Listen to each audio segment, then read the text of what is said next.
Hello,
hello, hello. How's everyone doing? Another week, another episode. This is Stats Over Politics. As always, I'm your host, Shaun alongside my guys, Kevin Dent, Jaevon Toddy.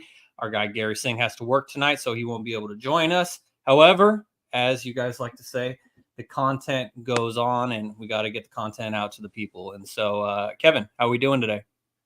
I'm doing well, man. Before the show, everybody, I was letting everybody know it's real peaceful not having to suffer through an Eagles game. You know, I can just sit back, kick my feet up, and watch football stress-free. So I had a great weekend. As Toddy knows, Shaun, I didn't tell you I had a 20-leg free bet parlay and didn't even make it out of leg two. So I was going all in, man.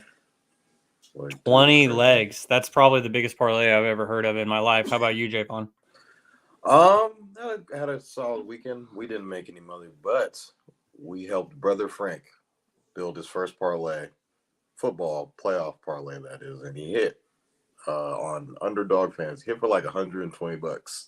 Calls me at 10:30 in the morning because he knows I'm awake, scheming something up myself, and then proceeds to ask me, it's on the flow today, what are we gambling on? And so I'm just like, oh, well, what are you trying to do? And he's like, oh, I got this little Underdog fantasy we got going on. And I'm just like, okay, I don't use Underdog, but it's basically the same thing as Prize Picks. And so he's just like, yeah, so help me build this. I think we had, we did the Tampa Bay Bucks Lions game. We did Mike Evans over 5 receptions. We had Isaiah Rashad White, the running back for Tampa Bay, had him for 3 receptions. And then we had, who was the last person? I think it was Jahmyr Gibbs, 50 rush yards. And they all hit. And I was very jealous of him because I did not put in this ticket myself. I was like, I had something else going on. And I was like, I already put in mine. But I was like, this is what I don't want you to copy mine because mine not hit. And then we just made one of his own. And then boom. Yeah. He's hooked. Well, congratulations to him. That's awesome. And the hotline, how's the hotline doing overall so far? I know you've been giving a lot of your picks on the NBA show. So we didn't do a hotline last week. I kind of forgot to do that, but we're still profitable. The last time the hotline was live, we went 500 because the Eagles had something. They had something else in mind. So we'll probably get back to the hotline Friday, and we'll have more picks by then. But currently, right now, the Kansas City Chiefs are again road dogs. So they may or may not be on the hotline. And the San Francisco 49ers are favored by a touchdown. So don't know how that's possible, but we move on. Yeah, shout out to my brother Terry, who is a Chiefs fan, and he was telling me before Sunday's game that I think he said it was either the first or second time that the Chiefs were ever a dog in the playoffs. And it makes sense because it was their first time actually playing on the road in the Patrick Mahomes era. However, that's still a crazy thought to conceive. And, it makes sense why the Chiefs would be dogs again on the road in Baltimore against that vicious Ravens team. But, as Garry likes to say, the Chiefs do have Michael Jordan, future GOAT, MVP, Patrick Mahomes. So, he's pretty good. Anyways, guys, let's not waste any more time. Let's get right into it. But before we do, here on episode number 77 of Stats Over Politics, everyone who's tuned in live right now may notice that it's a bit early. It's 7:06 p.m. Pacific Standard Time. For Friday, that's normal, but for Mondays, that's a bit early. And the reason for that, and just wanted to share a brief announcement that going forward, every single Monday and Friday episode will be live at 7 p.m. Pacific Standard Time, because we would always go later on Mondays because of Monday Night Football. That has now come to an end until September. And so you can catch us live every Monday at 7 p.m. Pacific Standard Time on YouTube, on X, and on Instagram. So we appreciate all of you for tuning in, as well as Uncle Manny, who says it's time for basketball season. Have a great show. Uncle Manny's a noted Cowboys fan. And Kazzy Bear TV says, retweet one more of my tweets, Vaughn, and I might have to make a trip out west. Bro, we'd love to see that, and we'd love to meet you in person, Kaz. So please do, Jaevon, keep retweeting Kaz. Kaz wants the Lions to win for some odd reason. I wonder why. He wants not the Lions odd to at all. I know exactly why. Just Yeah. like Kevin wants the Lions to win. So, all right. Well, let's keep things moving, and we'll go in chronological order of recapping NFL. Kevin, I don't know if you guys you saw the Eagles are interviewing Ron Rivera for their defensive coordinator position. See, man, Toddy. So the group chat is supposed to be a safe place, and Toddy will see something at 7 a.m. and wait 12 hours to bring it back up for the second time. I don't know if you the saw Stats Over Politics group chat. I don't know if you got the hang of it. You saw it. Want to make sure. Mm-hmm. Should be excited. Well, he should be very excited. Riverboat Ron, Kevin. Come on, hey, he's been in my division, you guys. I've seen what his defenses do. If anyone doesn't want him to be a D corner, it should be the Philadelphia Eagles. Oh my God. Yeah, that's very true. And so as we recap the divisional round of the NFL playoffs on today's episode, then we're going to get to all the coaching changes that have happened in the NFL, as well as college football. And so we're going to get to all of that, plus factor cap on today's episode of Stats Over Politics. So let's not waste any more time. Let's get right into it. As the Ravens beat the Texans 34-10. I was the only one on our panel, including Kaz, who picked Houston to pull off the upset in this game. At halftime, I felt pretty great. 10-10. It was looking real good. I was ready to come on here, guns a-blazing.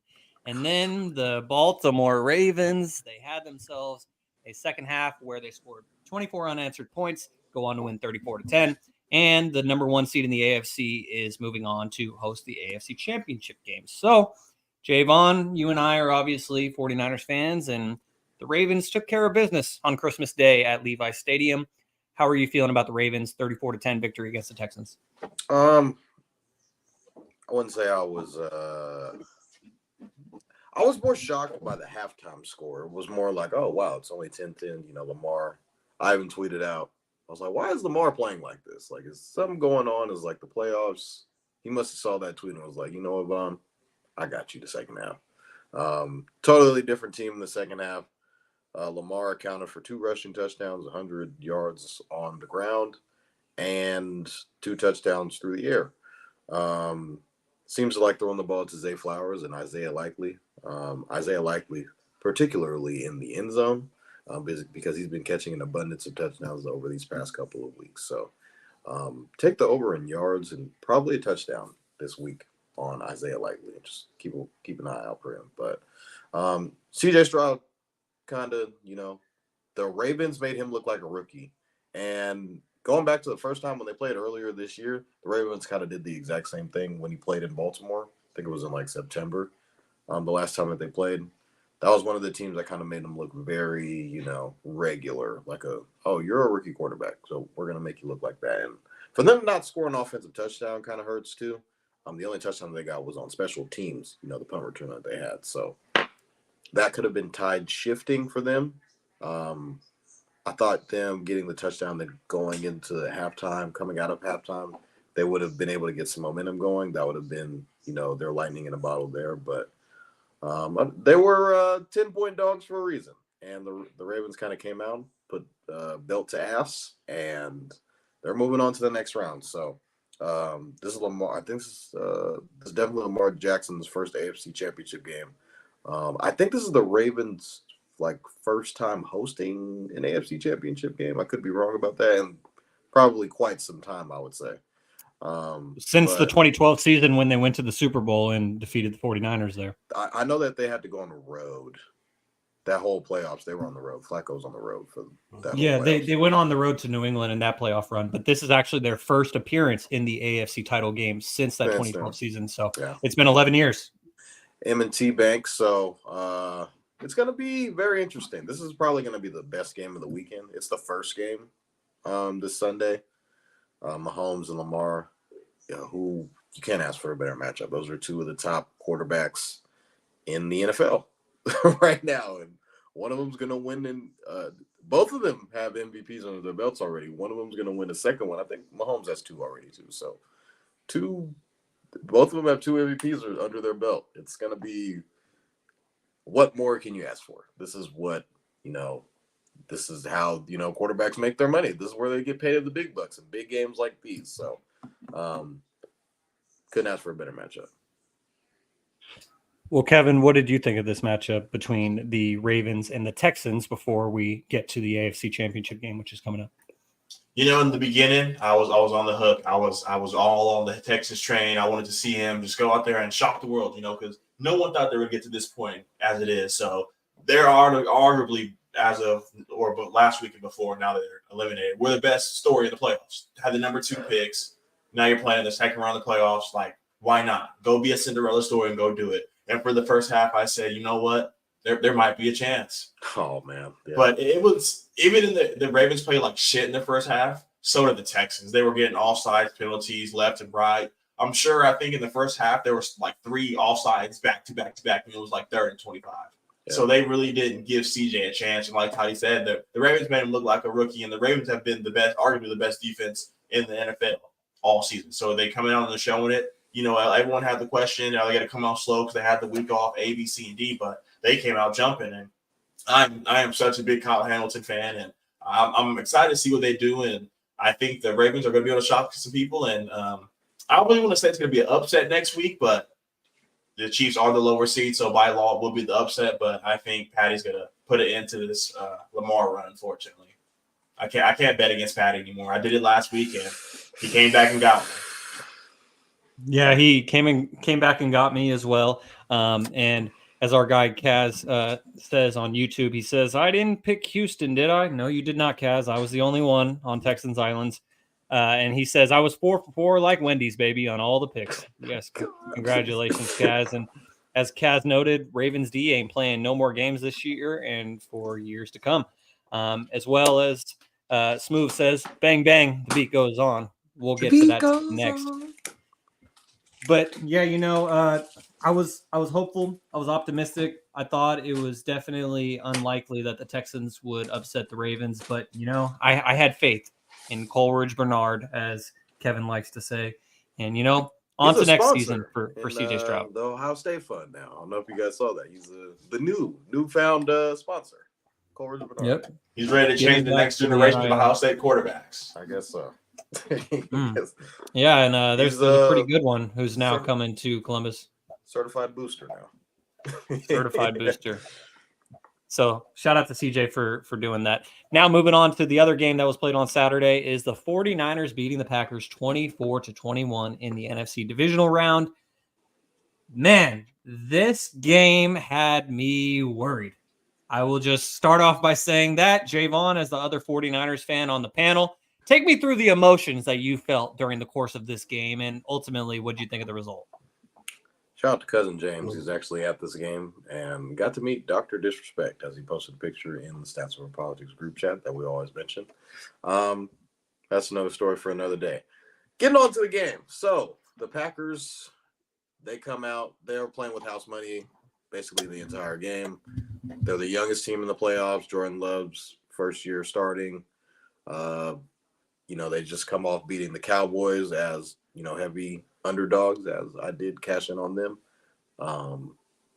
Live and pregame for them. So was on the Packers early against the Dallas Cowboys.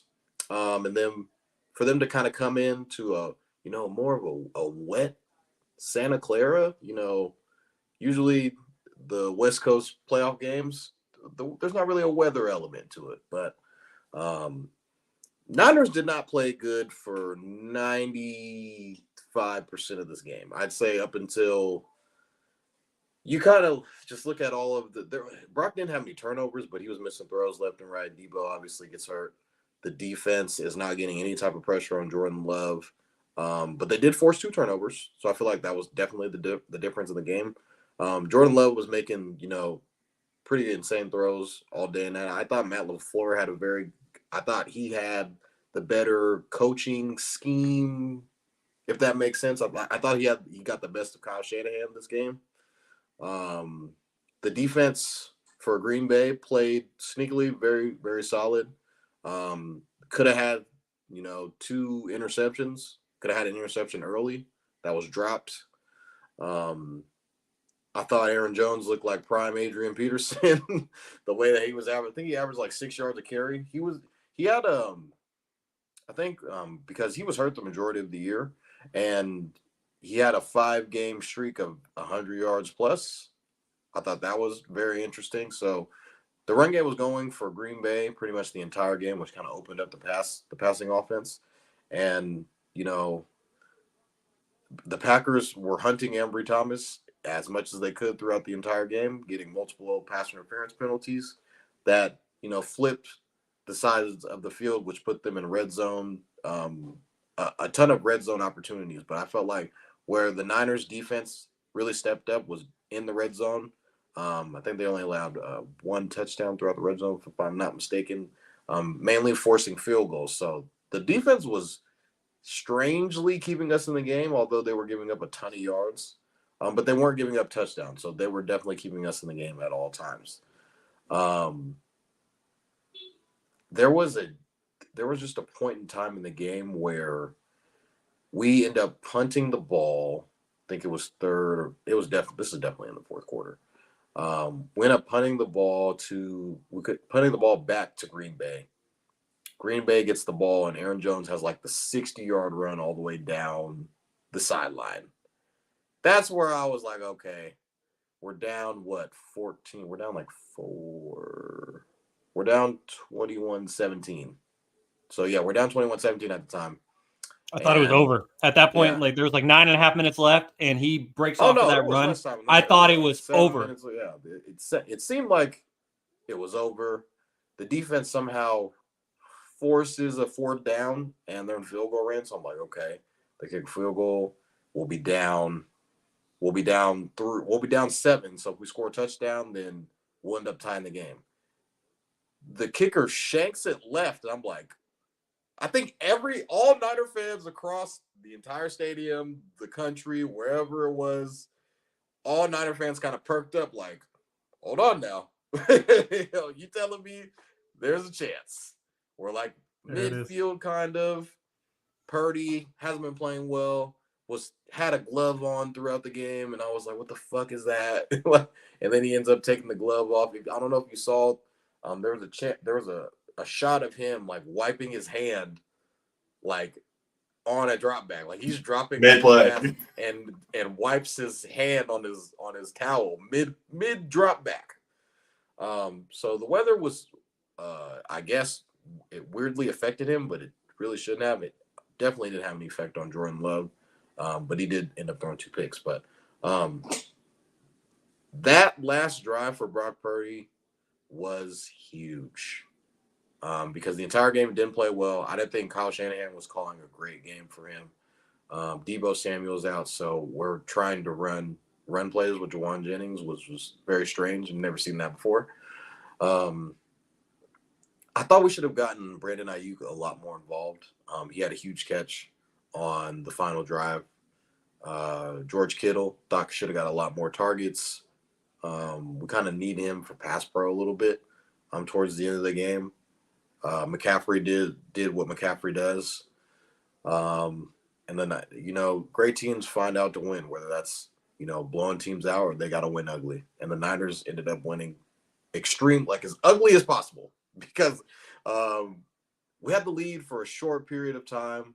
And then the Packers, bing, bang, boom, they drove right down, scored again. So for the Niners to be losing the majority of the game, be favored by 9.5 points, and for them to kind of, squeak out a win against the Packers, who were the youngest team in the NFL. A lot of people, throughout the season didn't even think they would make the playoffs. And for them to go on this magical run that they were, the Packers were literally like a quarter away, not even a quarter, like 6 minutes away from like, if we beat the Niners, we got to go to Detroit. We just slapped up Detroit on on Thanksgiving. We go to the Super Bowl.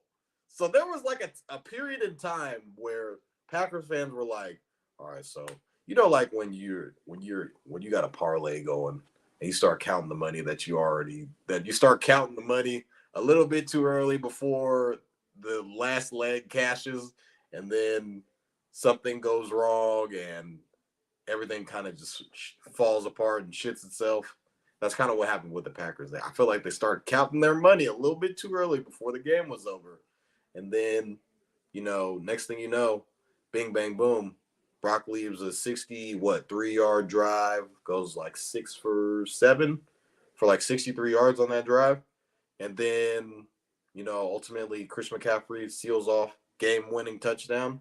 And, Jordan Love. Even when the Niners scored, I was like, we got to get a stop.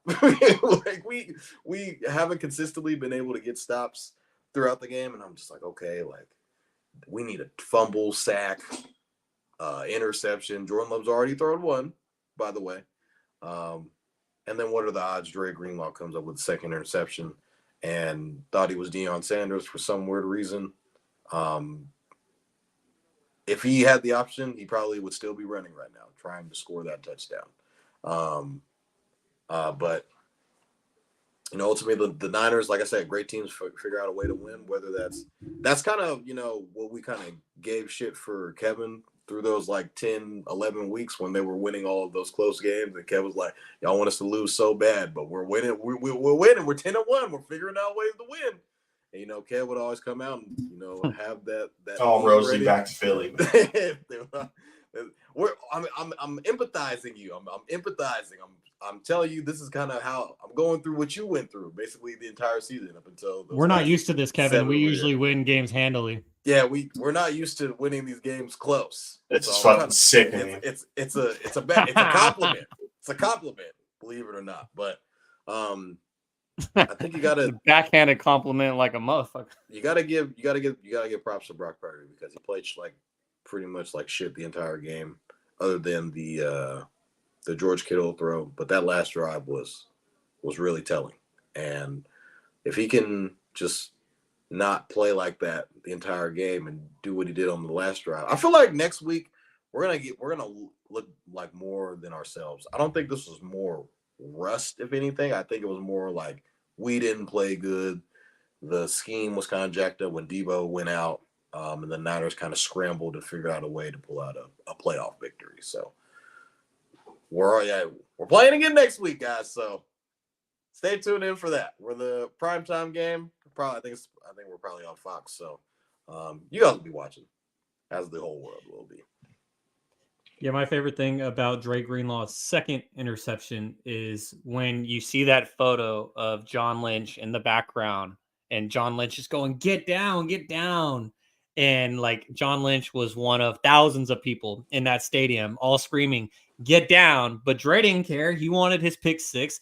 He said in the post-game presser that Fred Warner challenged him and said, "When are you going to get a pick six?" All-Pro Fred Warner. Thank you. And because, I vividly remember when Fred Warner had his first pick six because it was December 21st, 2019, a Saturday night game against the Los Angeles Rams. And he picked off Jared Goff at the end of the first half. That was the one 49ers game that I've gotten the opportunity to cover as media during my SAC B internship, Shaun was my senior year of college.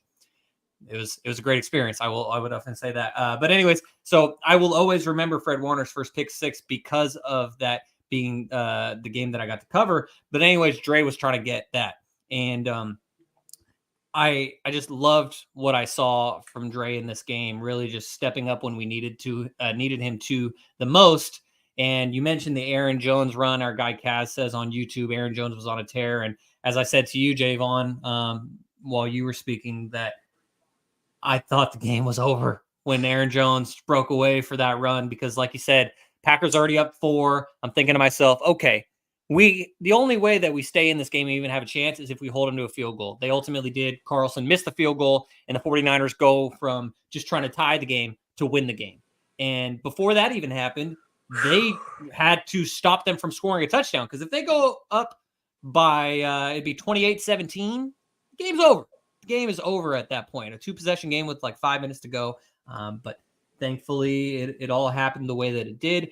And Kaz also was wondering, where's the Packers fan that be in here? Well, he was supposed to join us. He's supposed to be here right now. And Jaevon and I were hearing from him after the game on Saturday, but we haven't heard from him since. So we hope Khalil is doing all right.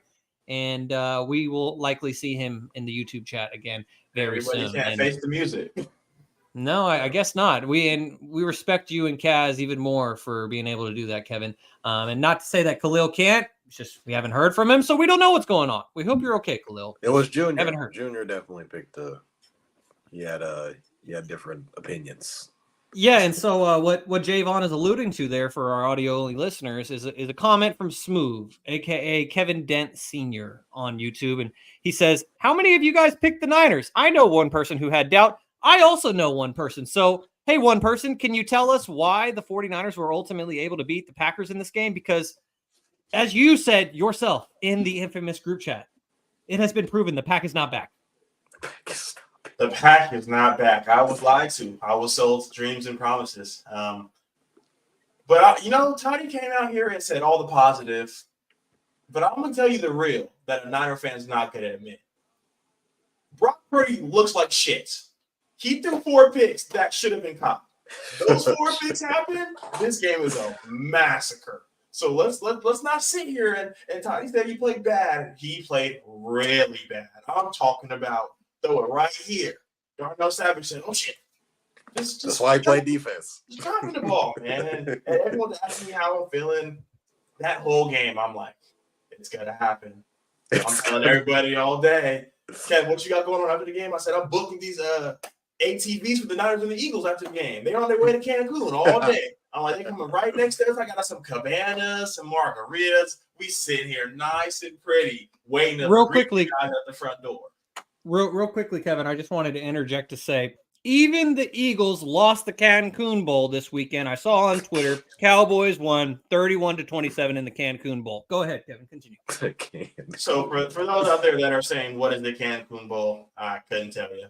It was something made up saying that the Eagles were playing for the NFC Championship in Cancun. And I guess we lost, but that's 7 out of 8. Like I said, the last 6 didn't show me anything different, and I didn't even have to see that one to see the result. Cowboys dubs. Look who's tweeted it. This is ridiculous. This for the audio only. I come on here and tell the truth about the Niners, and they throw and shade at us. They're deflecting, you guys. I'm like a counselor this episode. They're building themselves up, and I'm here to let them know. The Dolphins, or not the Dolphins, the Lions, they'll catch the ball. Okay. You know what is Chauncey Gardner-Johnson? He's going to the ball right back to Purdy. Like, here you go. Just like he did with Baker. Y'all think you don't watch film? I'm telling you guys. You guys just Toddy said it was rust, or he didn't want to blame it rust, and I'm not gonna sit here and do rust. But I mean, a lot of your starters did sit out the last game. Y'all thought it was sweet, and the cheeseheads came to play. There was a couple misplays, and not to make it too long, but when it came down to it, and Jordan Love got the ball. 49 timeout or 49 seconds, however many timeouts he had, I said, there's no way. I'm pouring my drink. I told Toddy we were going to go live. I'm getting ready. I'm working on the graphic. I said, oh, baby, it's coming. And it's coming now. All my friends said, if Aaron Rodgers couldn't do it, how is this light skin going to do it? I said, this is perfect. I didn't want a blowout. I wanted it to be tied up. on the line. The kid from Utah, 4 years, Toddy's bank theory. I had a whole monologue prepared. He's rolling right. I'm like, he's going to run. He looks left, and I said, Alyssa, he's going to fucking throw it. He's going to fucking throw it. Oh, my goodness. That was a horrible pick, but the first one, Greenlaw, like you got, we've been getting his flowers all episode. He was the right man at the right place. He was, every time there was a deflection, they made it. And like I was saying, like I always come in after the Eagles game, one team made plays, another didn't. When it came down to it, the Packers really didn't want to punch you guys in the mouth when they had the opportunity to. Like Toddy said, they were counting their money early, and they just couldn't figure it out. So hats off to the Packers. And now Toddy's take on Jordan Love being the best quarterback in that division really doesn't look that crazy. So shout out to Toddy. Kirk might leave. I'm taking Jordan Love over Kirk, but don't ask me because Wes is going to say I'm a hater. Yeah. So Kaz, I realized that I was still muted. Thank you, Jaevon, for jumping in there. Kaz says for the audio listeners, no, y'all not about to jump on my guy. Y'all not win the Super Bowl this year.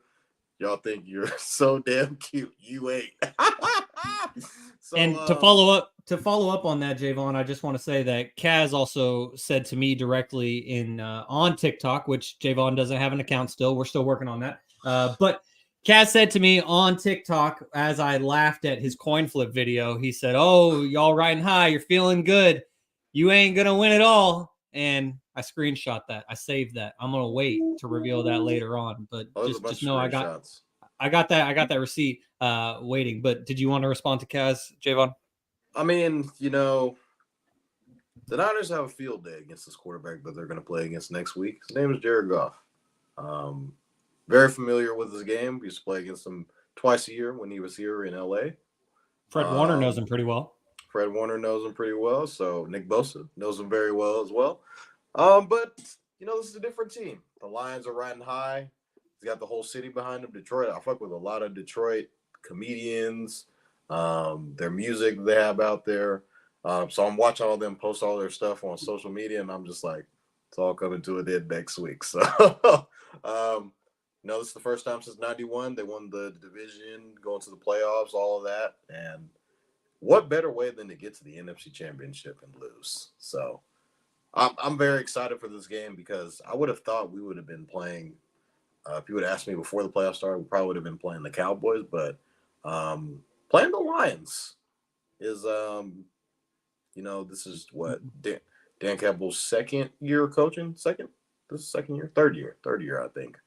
And they got a whole bunch of fresh new talent. You got Jameson Williams, Amon-Ra St. Brown, all pro, Jahmyr Gibbs, who looks like Alvin Kamara 2.0, Aiden Hutchinson, CJ Gardner-Johnson, Kevin wanted to feed him to the wolves, didn't want him anymore.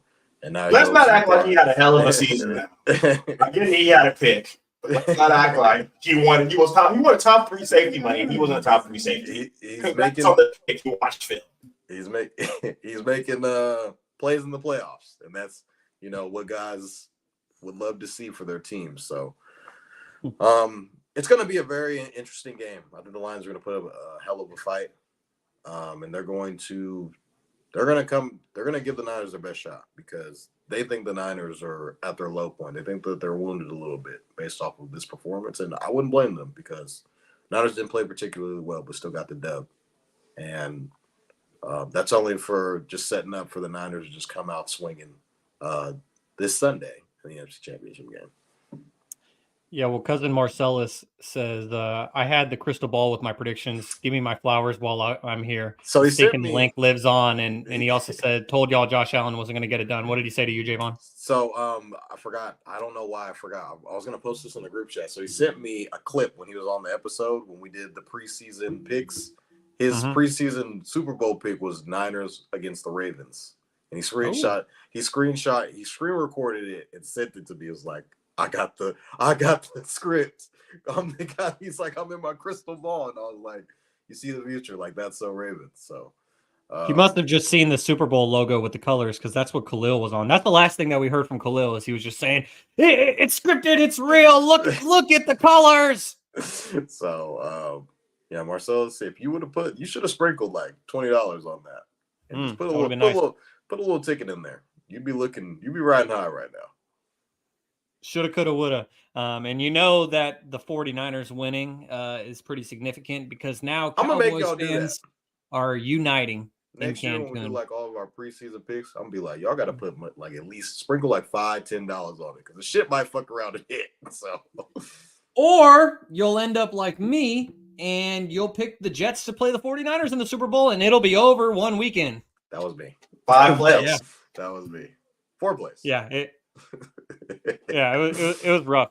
But anyways, as I was saying, the 49ers win created some pretty magical things as Cowboys fans and Eagles fans unite in Cancun.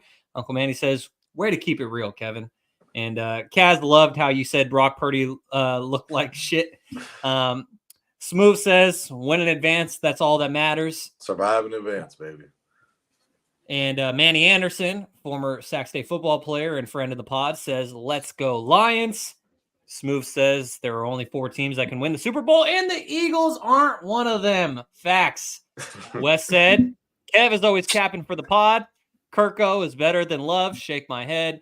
And yeah, Smooth. I know. Kevin's a Lions fan now. Just like he was Wes did creep in the comments. Kev gonna bust out his Megatron jersey this week. Yep, he sure will. And there are a lot of really good QBs that are on vacation now, as Smooth says. And, apparently Brock Purdy, he's not one of them. We'll get to that later. A lot has been said about Brock Purdy. But as we leave this game, the 49ers beat the Packers 24-21. And, I'm just relieved as a 49ers fan. That's the best way I could put it, is I'm relieved because Kevin, just probably around the same time that you were preparing your monologue and to have a impromptu live show just so you could crap all over the 49ers. During that identical time, I was sitting at my office in Woodland trying to watch the rest of the game before I had hella work to do. And I started thinking to myself, oh, God, what am I going to say on Monday about the 49ers fumbling this opportunity? Because I was the one who said like a month ago that the 49ers were going to cruise through the NFC because the NFC is such dog shit. The NFC does remain dog shit, but the 49ers almost lost amid all of it. And so I'm just relieved that the 49ers were able to handle business and beat the Packers. And Smooth says, it's your own fam that turns on you. And Kaz said, this is an Eagles hate pod. What the hell did I get myself into? Man, I don't know, but we appreciate you for sticking with us, Kaz. As now we move on to Sunday's games in the NFL Divisional Round. The team that the 49ers is going to play is the Detroit Lions, who beat the Buccaneers 31-23. So, Kevin, I'm going to start things off with you and the CJ Gardner Johnson fan club. What did you think about the Lions beating the Buccaneers 31-23? They came out and handled business. We talk about the Lions the same kind of like you talk with the Packers. They have so many different weapons, whether it's Jamar Gibbs, David Montgomery, Josh Reynolds, Amon-Ra St. Brown. And now they got Zach Ertz. So, they got weapons and everyone's getting touches and everyone's doing their thing. You saw the big Jamar Gibbs game, but if you've been tuning into this podcast, Jahmyr Gibbs, excuse me. If you've been tuning into this podcast week in and week out, I've been saying for weeks that this is the best running back duo in the NFL. And they're coming out and showing it. Penei Sewell is showing that they really hit on that pick because let's take it back a couple of years. Everyone's saying, how the hell do you take an O-lineman over Jamar Chase? And now it's not looking too bad. Penei Sewell is leading this team, and this offensive line is one of the top in the NFL. It really just comes down to Jared Goff. If Jared Goff can go up there and take care of the ball and find guys that need to be found, they're going to have a great game. Amon-Ra St. Brown is one of the best yak receivers in the NFL, and he shows it night in and night out. So this team is looking really scary, and it just goes to show that they've really committed to the draft. A lot of the rookies that they have now came from that Matthew Stafford draft. Or trade, excuse me. So it's showing that, you don't have to go all in to win it in the long run. And now that they're showing that all these young guys are making plays after play. So this defense is going to be scary. And I'm really interested to see how they come out next week because Dan Campbell is going to have these guys ready. If anything, I know they're going to come out ready to swing. So I'm really looking forward to this Lions game. But the Bucs, the Baker Mayfield, or however Toddy says it, the show finally ran out. And it's funny because as soon as Toddy made that tweet, man, Baker went on a tear. I've been saying all year that I think that they should re-sign Baker. And I used to get a lot of dirty looks on this podcast, but have you guys, for the audio-only listeners, Toddy, kind of smirked at me like I was that guy who said, Kevin, you're crazy. But, to see Baker come out here and do his thing, it's unfortunate that it had to start off whooping the Philadelphia Eagles ass. Sorry, Cavs. But to see him and his growth, he is now 3-1 in the playoffs, or now 3-2, excuse me. But he's a quarterback that no one thought he was going to do anything. Being the number 1 draft pick, having all the I forget the brand of the commercial, but he had all the commercials for the end zone saying this is Baker's house. And he had the Heisman, he had all this narrative. He was the walk-on at Texas Tech. And, coming from a walk-on to the number 1 pick, you would think your life really can't get any worse. But the Cleveland fans let him know. There was a span where he played for 6 different head coaches in 6 months, or 6 years, excuse me. So he was going all over, but I really think his stop with the Rams really put things in retrospect. Sean McVay said, we're not playing for shit. Just go out there and play.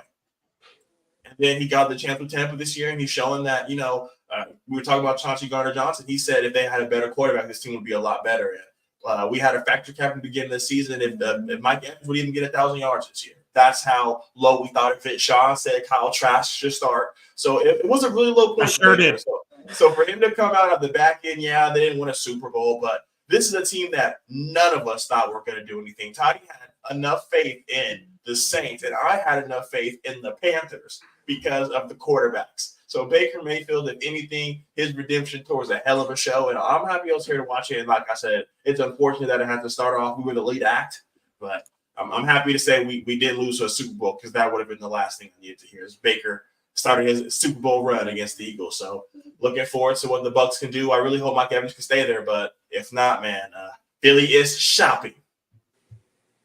Well, Baker certainly has proved himself as a capable NFL starter. He is one of 32, and I think that he turned that into a fact this season, as we reference back to the factor cap from earlier, before the season even started.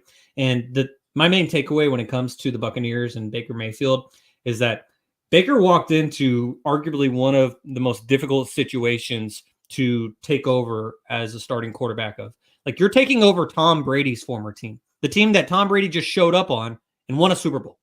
And for him to have to step in, not only be the starting quarterback and lead the team on the field, but also become that leader in the locker room, not only for the offense, but also the defense. And for him to not only have succeeded doing that, but thrive based on everything that everyone, including the coaches and his teammates, had to say about Baker.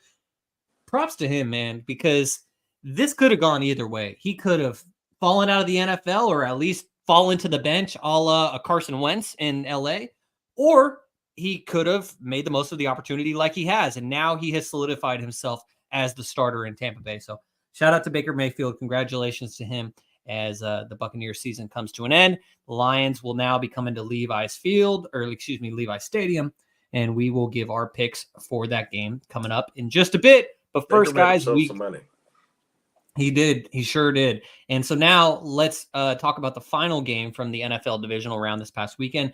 And that is the Chiefs beating the Bills 27-24. Unfortunately for older Bills fans, they had a flashback of the past, deja vu, because when you think about the 4 consecutive Super Bowls that the Bills made it to in the early 90s, one of those they lost because the kick went wide right. And that's exactly what happened with like a minute and 43 seconds left in this game. As I honestly love the Bills kicker, Tyler Bass, but he missed a kick, and he's now going to be remembered, regardless of what he did the entire season. He's now going to be remembered for that one kick. And it's very unfortunate because we talk all about the weather conditions in San Francisco from this past weekend. That's basically the weather conditions that Bills fans and players have to deal with every single week that they have a home game, at least October on. And so unfortunate for Tyler Bass. Nevertheless, Patrick Mahomes has now made it to his 6th consecutive conference championship game to start his career as a starter. Obviously, he had his rookie year where he sat on the bench behind Alex Smith. But Patrick Mahomes, he is just showing his greatness every single step of the way. And I'm just taking a second to reflect and be appreciative that like we're living through this and that we get to be a part of this era, because I think back to all the great 49ers teams that I never got to actually witness myself. I hear a lot about it.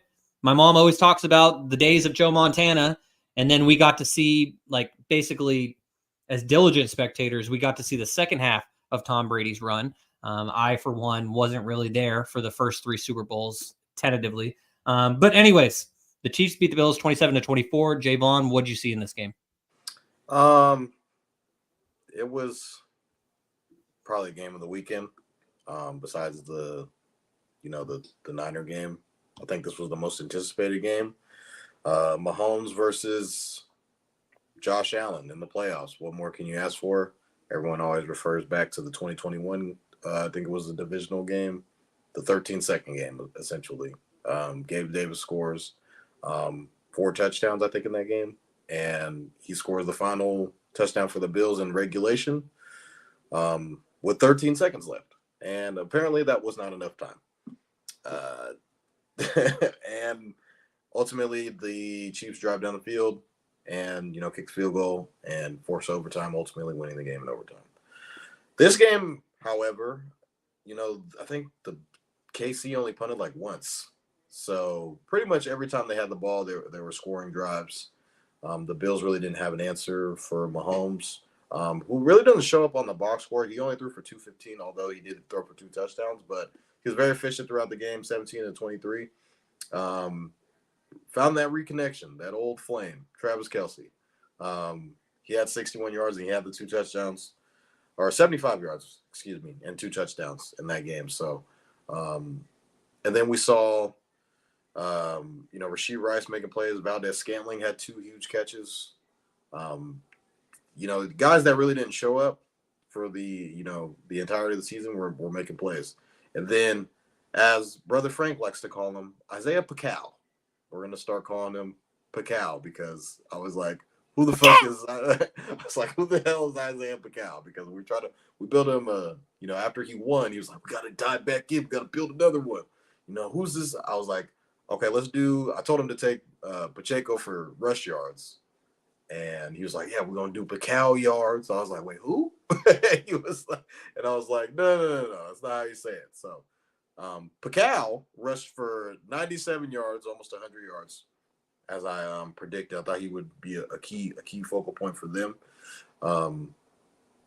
Josh Allen, on the other hand, I thought he played okay. He threw the ball 40 times, which was a lot. James Cook, he was very efficient, I'd say, through like the first 3 quarters. Like towards the end of the game, the Chiefs were kind of sniffing everything out. That D-line was getting a lot of push on the offensive line and, forcing a lot of tackles for losses. So the freaking fake punt, like, what are we doing? You're going to give a guy who hasn't punted the entire game, let alone – let's just disregard. You're going to get Patrick Mahomes the ball on the 40-yard line in the playoffs in the fourth quarter. What's going through your mind there? And then if it weren't for, what was it? I think it was a Valdez-Scantling. He fumbled in the back. Mecole Hardman. It was Mecole Hardman. He fumbled in the back of the end zone. He doesn't fumble in the back of the end zone. They're up 10 with like 6 minutes left. The game's virtually over. Because the Bills couldn't get a stop. I get they had a bunch of injuries on the defensive side of the ball, but I don't know, man. Like, they just can't get the job done. Like, you just hear Bills fans throughout, the couple of years that Allen and Mahomes have played against each other in the playoffs are like, we get one of these games at home, and we were at home, we'll probably be able to get one of these games. All right, so you get the game at home that you needed off of an offsides call from a guy who did not play in Kadarius Toney. So you had some wiggle room. You got the home field advantage because, a guy lined up offside. So this is your guys' moment. You guys have to, seal the deal. You get at home and, Stephon Diggs goes 3 for 21. Where is he at? That's, he gets paid the big bucks and didn't really show up. So I'm a little disappointed in Stephon Diggs.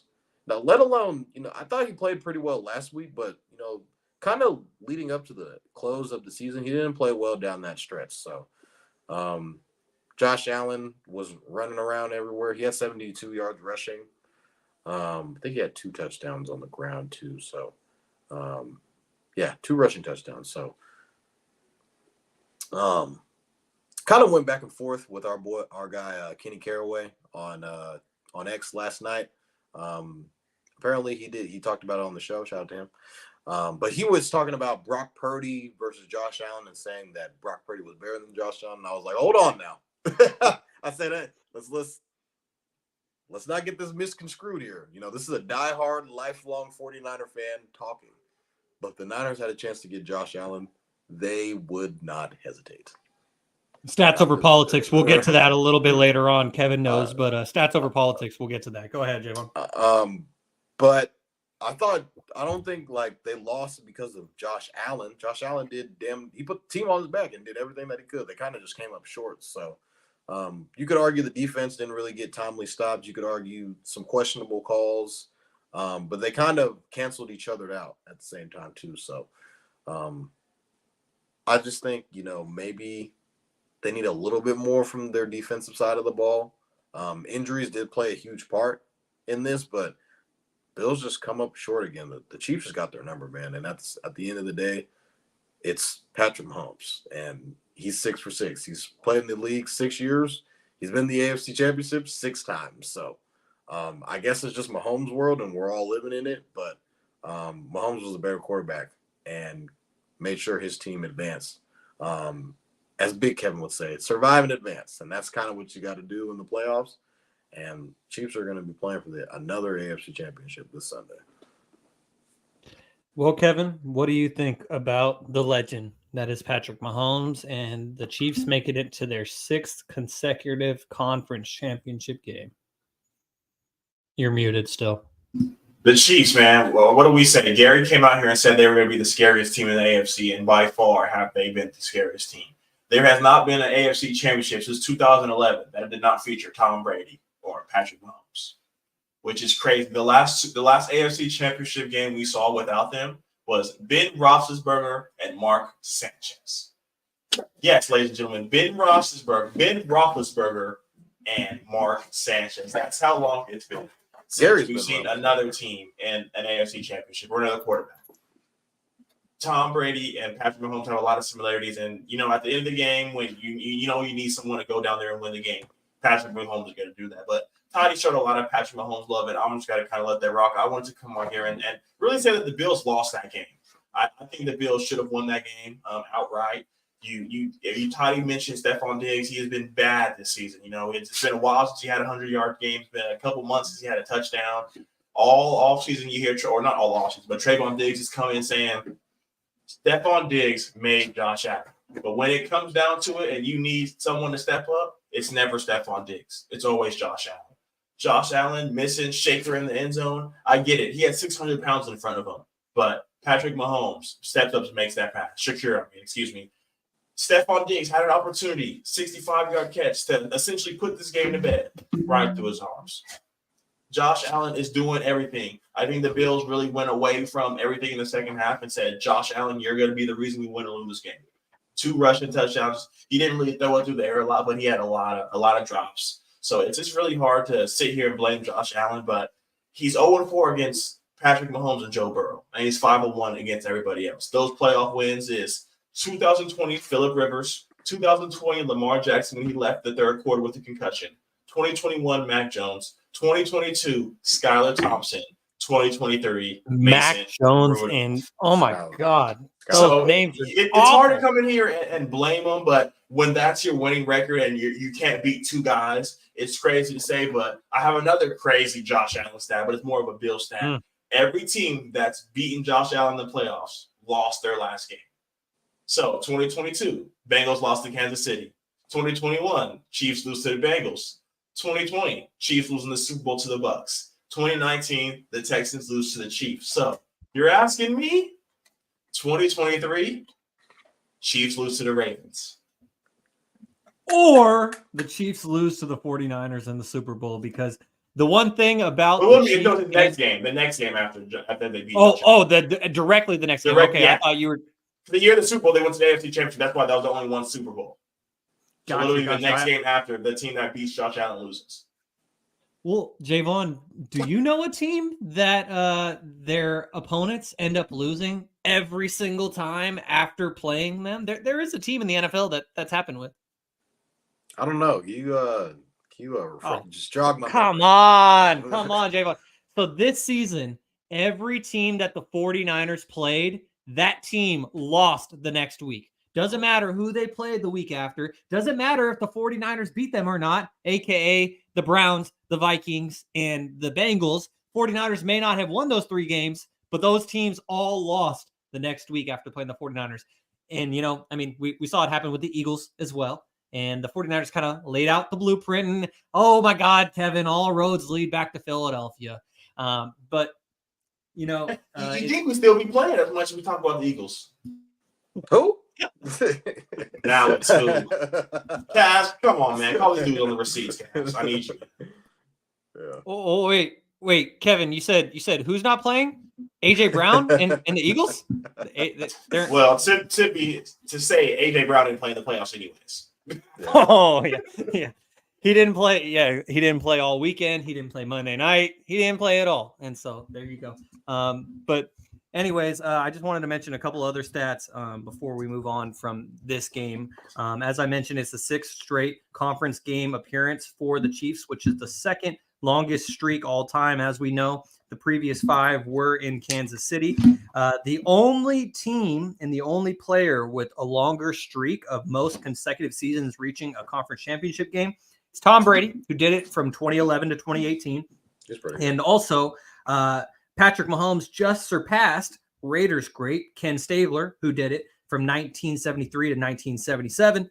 And something else from this game is that Patrick Mahomes and Travis Kelce, they now have passed Tom Brady and Rob Gronkowski for the most postseason touchdowns by a QB to receiver duo in NFL history. Also on that list is Joe Montana and Jerry Rice with 12. So that's another crazy stat that I saw. And finally, and this is from Albert Breer. He says, one last crazy number.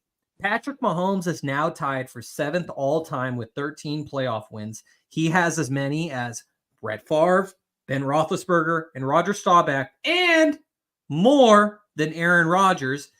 If Patrick Mahomes wins the Super Bowl this season, he'll be alone in 3rd behind only Tom Brady and Joe Montana. And as Pat McAfee added, and this is how I saw the tweet because he quoted it, Patrick Mahomes, friendly reminder, everyone, is only 28 years old. So he's going to be around for a long, long time. And we're all witnessing greatness right now. He is pretty good. We talk about Garry and Kevin being LeBronologists as they are front row to witness the greatness that is LeBron James. I don't know what we might have to come up with a different term, but you can consider me a Mahomologist. Nah, you see that doesn't work. I don't even like the way that sounded. So we're gonna come up with a completely new name. Patologist. You can go Pat. Patologist. That sounds a lot better. So we will workshop that. We'll tap in with Garry because as he loves his baby goat, and we'll get back to all of you. But I just wanted to mention those stats real quickly because I thought they were crazy. And just want to get to a couple of YouTube comments real quickly. As Uncle Manny says, it'll be interesting to see how the Lions play outdoors in SF. That is kind of funny and ironic considering that Detroit plays in cold weather, but because they play in a dome, unlike the Bills. What's the weather going to be like in Detroit? How do you feel like it's going to affect them? Well, it's not going to matter because the game will be in SF, but I heard that it's going to be really great weather in San Francisco. You didn't see that when the reporter asked Todd Bowles about the weather? Oh, yeah. I'm sorry. Yeah. The reporter. Yes. A reporter asked Todd Bowles in his press conference.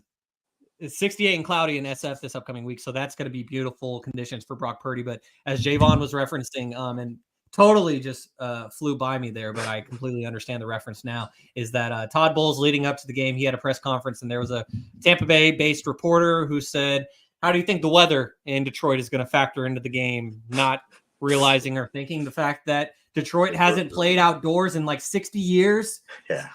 and so, Ford Field, in fact, is not outdoors. So I'm glad that we all know that now. And following up on what I was saying earlier in regard to the Bills and their 4 Super Bowl failures, Smoove says Jim Kelly got robbed back in those days. And The road to the Super Bowl was supposed to go through Philly, Kevin, but there was flooding after the 10-1 I'm telling you, start. man, it's Eagles must be playing somewhere. Every other word, Eagles, Philadelphia, stinking the league. Everything. Oh man, America's team. I mean, we not even playing. Kevin wants to play it cool right now, but Jaevon, you and I both know very well everything that he was saying for those 11 months. And so now everyone is just responding to you in those 11 months. It's just all coming at you now. So everyone was waiting. And Cancun Bowl. Oh, Cancun Bowl. Apparently the imaginary football game. Apparently, the Cowboys are going to put their Cancun Bowl title on the line this week against the incoming Buffalo Bills. So we will circle back for that. So we keep updating and keep playing. It's like a WWE title. You got to put the belt on the line. you gotta hold down your territory in Cancun. But anyways, wake up to circling back. News in the morning. Exactly. Yeah, we will. That he's retiring, or where's he getting the DC job at? It ain't Philly. Well, now circling back to games that are actually happening, as Smooth says, 1-2-3 Cancun. That's the Philadelphia Eagles' new chant. Anyways, guys, let's make predictions for the AFC Championship game. The 3-seed Chiefs at the number 1-seed Ravens, Sunday at noon p.m. Pacific Standard Time for us here on the West Coast. Kevin, I'm going to kick things off with you. Who do you got and why? Who do I have and why? I had a sound ready for you guys, but it refreshed itself, so I don't have the TikTok. But like Shaun mentioned, he's terrified whoever comes out. So it doesn't really matter to me. But if I have to put my name on the line, I really want to go with Lamar Jackson. I really do. I really want Lamar to shut up all the haters. When he got drafted at 31 or 32, excuse me, he said they were going to get a bowl out of him. 2 MVPs, Super Bowl run. There's nothing more I would love to see. We'll have a Mark Andrews return. There's nothing more I would like to see. But I hear like I said, there it is. Like I said in my last monologue, man, it's hard to get bet against 15. It's hard. But I have to be a little biased because that's all I need is the Chiefs to win, Niners beat Chiefs. Not only did Niners kick the Eagles' ass, they did what we couldn't do. So now I don't have nothing to say. So pride alone, I'm going to have to go with the Ravens.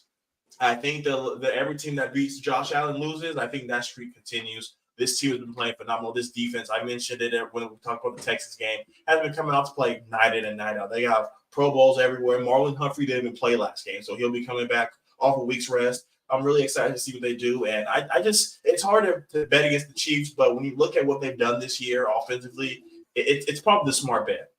They're inconsistent. They have guys that drop the ball. Miko Harmon. We haven't even seen a Kadarius Toney sighting since he stepped off sides. So this team is a revolving door receiver. Marvin Scantling Jr. was supposed to be the guy. Travis Kelce's on one of his last legs. So it's going to be really interesting to see if, the Rashee Rice can continue because he is arguably the best receiver, the best receiving option. Yes, Travis Kelce has the name, but I'm not stacked over politics, and Rashee Rice has been carrying this team. But I think the defense is going to get to him.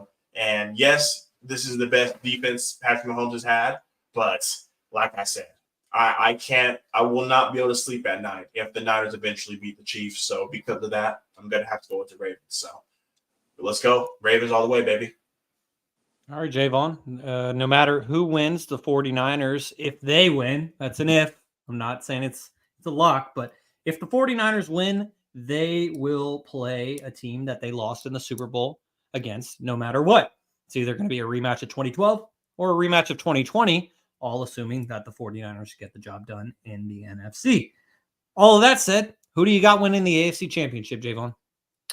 So the Ravens are currently favored by 3.5.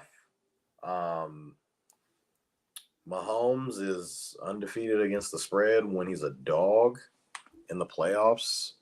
Or not even in the playoffs, just period, because he hasn't really been a dog, and he's usually the favorite in the majority of his games. And this tells you how good this Ravens team is. You have, like Kevin already mentioned, Marlon Humphreys should be returning off an injury. This Ravens defense is nothing to be played with. They got a bunch of all-pros everywhere, similar to the 49ers. And they have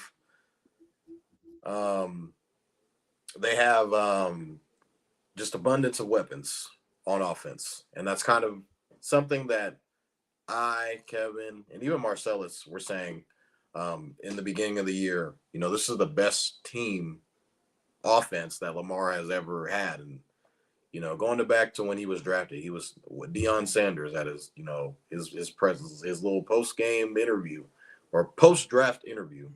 They asked him what can the Ravens expect out of you? And he said, you can get a Super Bowl out of me. Believe that. And as much as I want to bet on Lamar Jackson and think that they are going to shut all the haters up, I have seen Patrick Mahomes do it time and time again. 6 years in a row. He's getting to the AFC Championship. He's winning playoff games consistently. He's getting to the Super Bowl. Already has 2 Super Bowls at the age of 28 and 2 MVPs. It's just so tough to bet against 15, as Kevin says. Man, this is just so tough. Like, I probably have I'm going to be going back and forth on this throughout the week. Before Kevin puts out that graphic, he's going to be like, hey, are we locking in these picks that we made on the show? And I'm going to be like, hold on, wait. Toddy, he's going to be like, the question's going to be for me because he knows that Shaun and Garry pretty much locked their picks in early. He's going to ask the question in the group chat, like, hey, are we locking these picks in? If he even gives you that chance. Yeah. I got to go with the Chiefs, man. Mahomes, I'm sorry. I've seen it too many times. Like Lamar, we're starting to see it a little bit. Like we saw, imagine if Lamar played like that against Patrick Mahomes in the first half. Like if he would have played the exact same way against the Texans in that first half, I don't know if Mahomes is going to not put their foot on their necks and just continue to keep rolling. So I'm going to rock with 15. I think KC gets the dub. All right, so far we're split 1-1 between Jaevon and Kevin. Garry is not here because he's working tonight, but based on previous history, we can strongly assume Jaevon who he's rolling with because as Garry has proclaimed time in and time out on this podcast, he has the Kansas City Chiefs going back-to-back and winning another Super Bowl. And so for that to happen, they would have to get through the AFC Championship game. So Gary's picking the Chiefs. I think I can confidently say that unless I don't know, had a sudden change of heart, but I think that's a very strong and safe assumption. So now that leaves it up to me. Kaz isn't here this week, so we might end up having a tie or we could have 3-1 Chiefs. I feel the same way that you do, Jaevon, that it's very hard to pick against Patrick Mahomes. Like, how can you pick against Patrick Mahomes? I just did this past week. And as Kevin said, he made us look bad because, or at least I picked the Bills. Kevin, I don't know off the top of my head if you picked the Bills as well. I chose the Bills as well. Okay, so I did get that correct. Thank you. And so he made Kevin and I both look wrong because we both picked the Bills in this game. And again, I was wrong. But all of that said, there are 2 things that have convinced me to go otherwise. I'm going to go with the Ravens. Number 1, the stat that Kevin mentioned earlier kind of got me a little shook. The fact that whoever ends up beating the Bills goes on to lose their next playoff game, and it's been that way for 4 or 5 years running, as he mentioned the stat earlier. History doesn't lie. And then, secondly, Jaevon mentioning that Marlon Humphrey's coming back. Mark Andrews is likely going to come back. That kind of is a big deal. And also, finally, as Smooth says here on YouTube, this game is big for Lamar. He needs to win more than the Chiefs do. And for that very reason, I'm going to go with the Baltimore Ravens. As Kevin mentioned earlier, for me as a 49ers fan, I'm scared with whoever they're going to play because I've watched my team fail in the Super Bowl twice. And until they actually are holding up the Lombardi trophy, I'm going to be scared until that actually happens because no matter even if they make it to the Super Bowl, they got to get it done. And so anyways, putting all my 49ers bias aside, I think that this is the Ravens' time. I don't know if John is going to hoist the trophy like his brother Jim did a couple weeks ago. But as far as the AFC Championship trophy, I think he will. And the Ravens are going to move on to the Super Bowl. So that leaves us with a 2-2 tie. For all of you who are tuned in on YouTube, X, and Instagram, let us know in the comments. Who do you got in the AFC Championship game? Help break the tie. Do you got the Chiefs or do you got the Ravens? Let us know. Comment down below. Yeah, please comment down below. And for those of you who are listening to this after we've gone live on whatever audio platform you use, you could also tag us on social media on X at Stats or Politics, or on Instagram at Stats Over Politics, as well as TikTok. Let us know who you got in the AFC Championship game. As now we move on to the NFC Championship, guys. Another 3-1 matchup as the Lions play at the 49ers Sunday at 3:30 p.m. Pacific Standard Time. I'll just make it brief because I said it weeks ago. I got the Niners winning this game because no matter who they played in this road to the Super Bowl through the NFC side, I got the Niners because to me, the NFC has been weak this year, and the 49ers are the favorite for a reason. And as long as they take care of business, as they eventually did against the Packers, then the 49ers will be heading back to the Super Bowl for the third time in my lifetime, at least. And hopefully the third time is the charm, just as it was for the Woodland Christian football team that I cover for work that made it to the section title game, the D7 title game. They made it 2 years in a row and lost.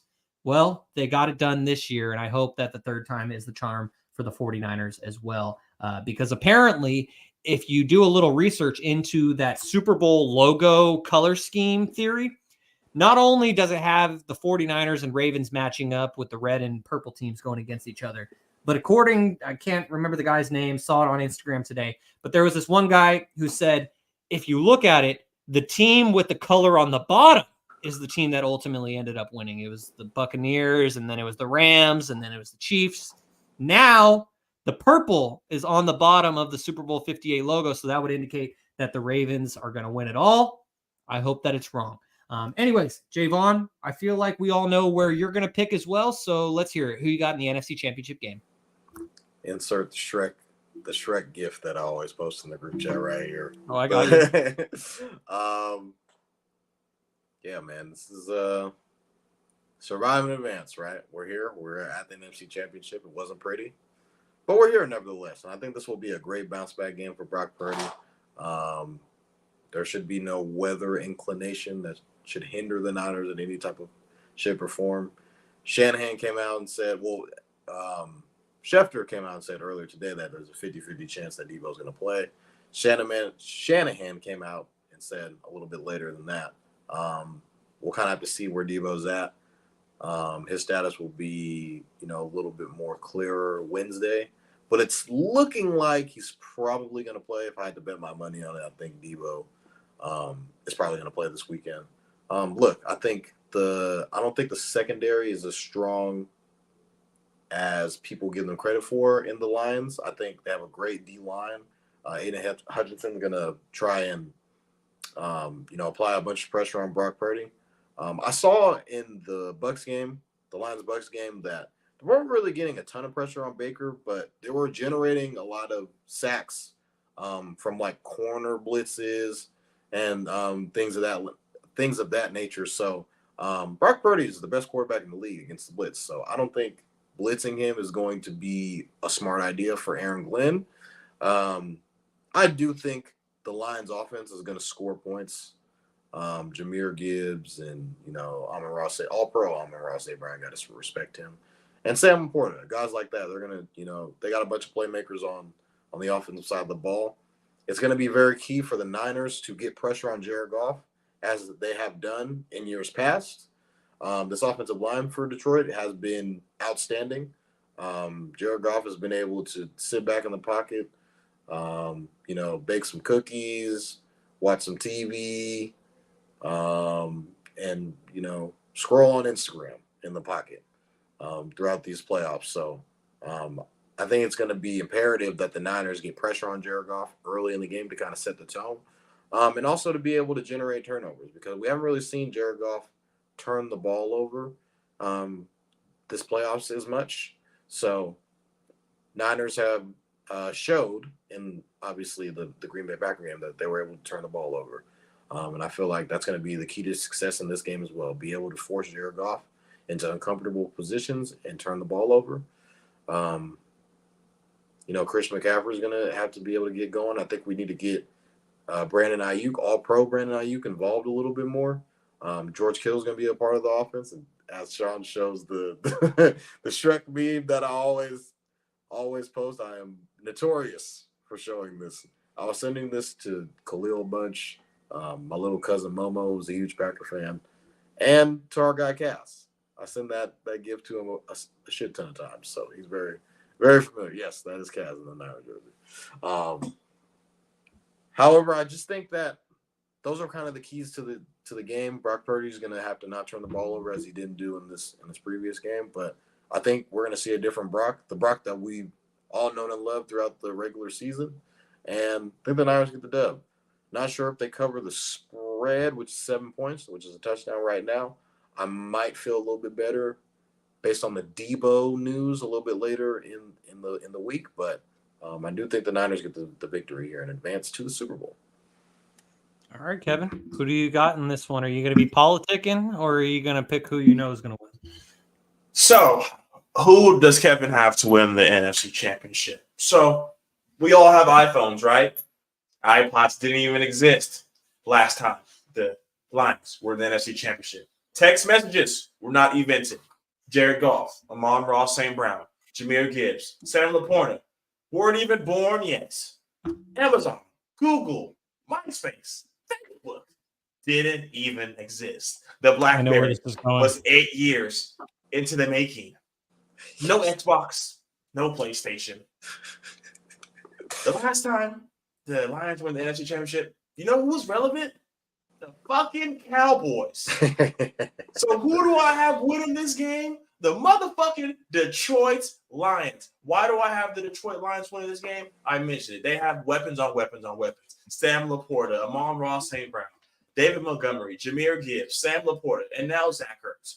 You saw this defense get absolutely destroyed by Aaron Jones. And like I've been mentioning, this is the best running backfield in the NFL. So not only do you have to have the smash with David Montgomery, you have to worry about a CMC-like running back out of the backfield because he's going to get a lot of passes. Jahmyr Gibbs not only runs it, but he's a dual threat at catching in the air.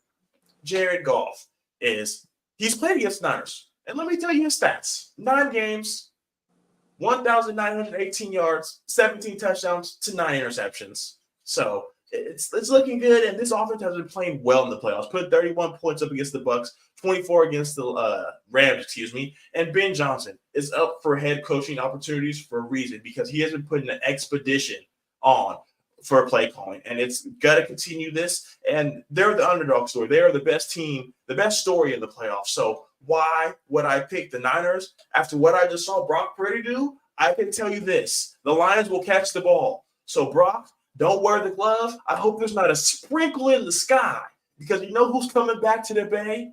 Jared Goff, who for 4 years at the University of Berkeley ran it. So he's not used to losing, and he's going to come in here and win it. They gave up on him, Toddy. You laughing. Shaun can't even believe it. Shaking his head in disgust.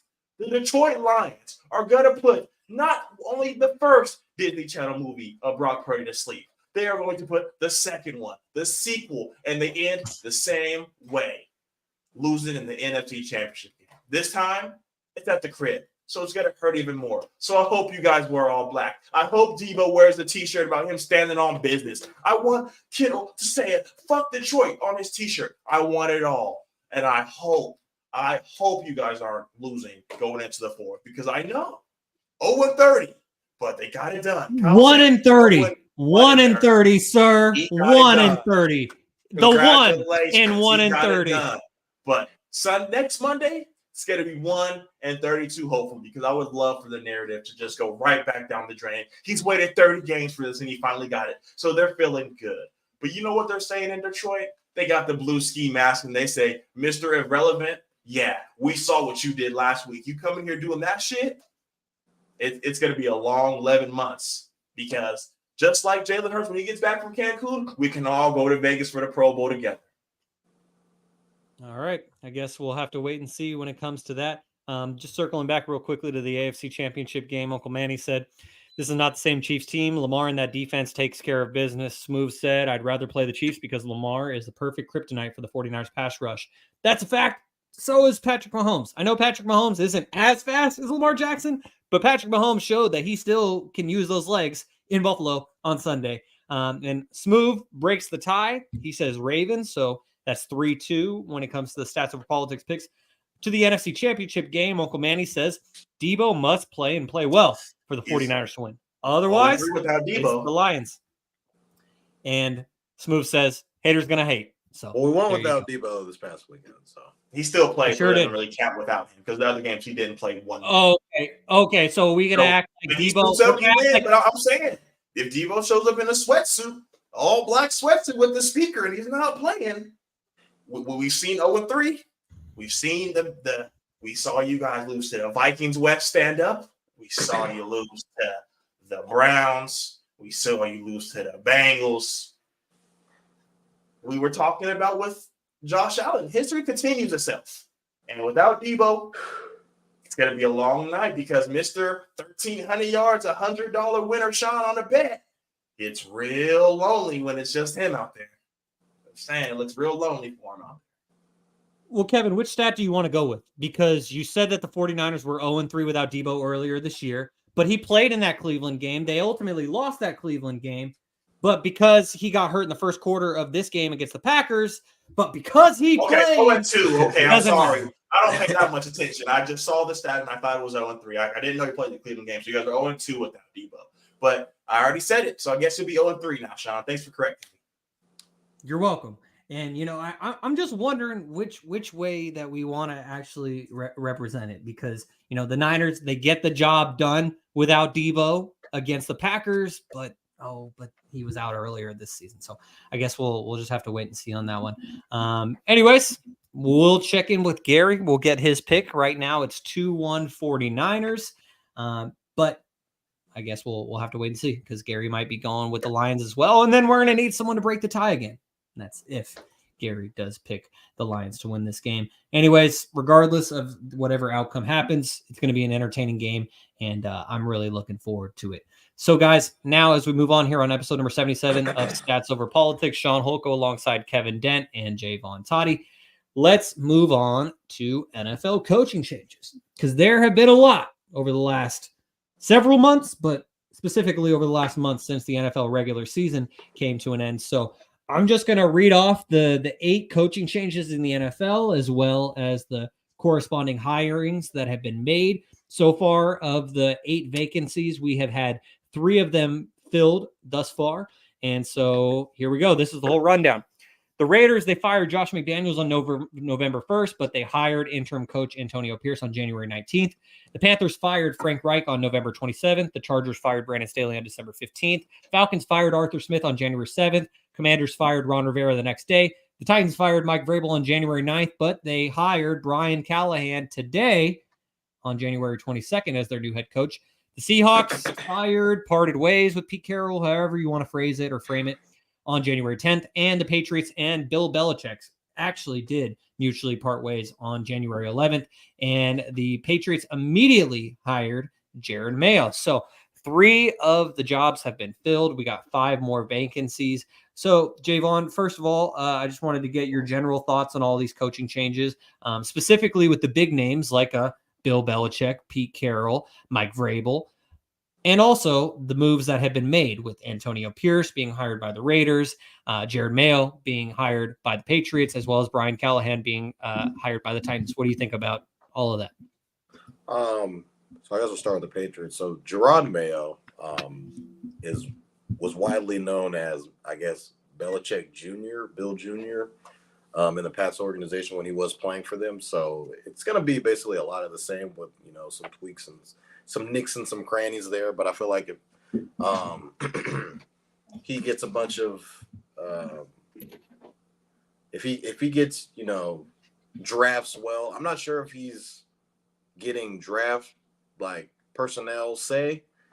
That may or may not be part of his job title as well. But if he's able to get a quarterback and kind of, hit the ground running there, the Patriots might be, moving in a good direction. There could have been other places that the Patriots could have looked for, but, the Patriots are always, focused on in-house, what they have already.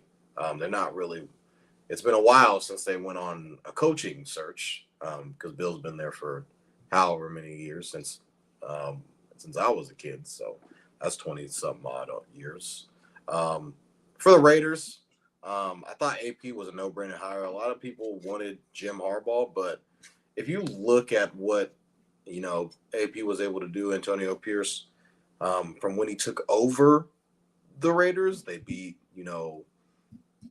the Chiefs. They went on the road on Christmas and beat the Chiefs. They beat the Broncos, division rival that they lost to earlier in the year. Put up 70 points against the Chargers. I get that, Herbert didn't play in that game, but Antonio Pierce did this all with a 4th-round rookie quarterback in Aiden O'Connell. I feel like the Raiders have a solid roster. You have a Josh Jacobs, a Max Crosby, and you have arguably one of the best receivers in the league in Devontae Adams. So if you are able to get a quarterback in that system that is already in place, I feel like Antonio Pierce has been able, I think it was like week 7 when he took over, to the end of the year, the Raiders were like the highest rated defense in the league. So I think if the Raiders are able to, I don't know where they're drafting. They might be like 10th or 12th, somewhere around there. They may or may not have to move up in the draft, or they feel like they can, get a Baker Mayfield or get a Russell Wilson or get a Justin Fields over there. They might be able to make some noise. We've always said that, it's pretty much Patrick Mahomes is a division, but I feel like if you can contend for a second spot in that division, you could vie for a playoff spot. So we all get the AFC is very stacked, but I thought Antonio Pierce did more than enough to prove that he's right for the job for them. And going to the Titans with, what was it, Bill Callahan? That's the guy's name that they hired. I have no idea who this guy is. Yeah, I'm Shaun. But it's Brian. My bad for being muted. Thanks, Kevin. Brian Callahan. Yeah, don't really know too much about this guy. Apparently, he's worked with guys like Peyton Manning, and he was tied to a whole bunch of quarterbacks back in the day. But Titans got nothing to look forward to. They're a poverty franchise. They don't believe in anything. They traded away AJ Brown. They traded away. Well, shout out to Delirious Evan. Yeah. Yeah, they traded away AJ Brown. They fired Mike Vrabel, who, took Ryan Tannehill to the AFC Championship. But then kind of once their team fell apart, they, just fell into shambles. And they're probably not going to re-sign Derrick Henry. So Titans really don't care about winning. They're just going in a different direction than everybody else. So that's really all I have to say about the new coaching hires. But, shout out to Ev.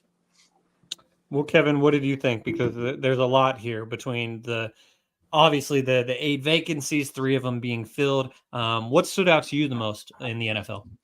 I think it was Mayo. The fact that it came out that last year, it was in his new contract that he was eventually going to take over. And for them to kind of go into the season thinking that we already have a backup plan for Bill kind of just goes to show that he was a year too late. Garry talks about all the time with the Steelers and how Ben kind of sat there, and when we could have got another quarterback or another opportunity, he wanted to keep coming back, and they weren't really just ready to say quit. So just to see that kind of be in play before the season even started was very interesting. He came in his introductory interview saying, he said, we're going to draft. He didn't want to come out and say it, but he said, we're going to draft a quarterback, a position of need, a position that is very valuable to a team's success. And everyone knew what he was talking about. But AP was the coach for sure for the Las Vegas Raiders. I can't remember the interim coach that was 2 years ago with David Carr, but he led them to a playoff berth, and he's a guy.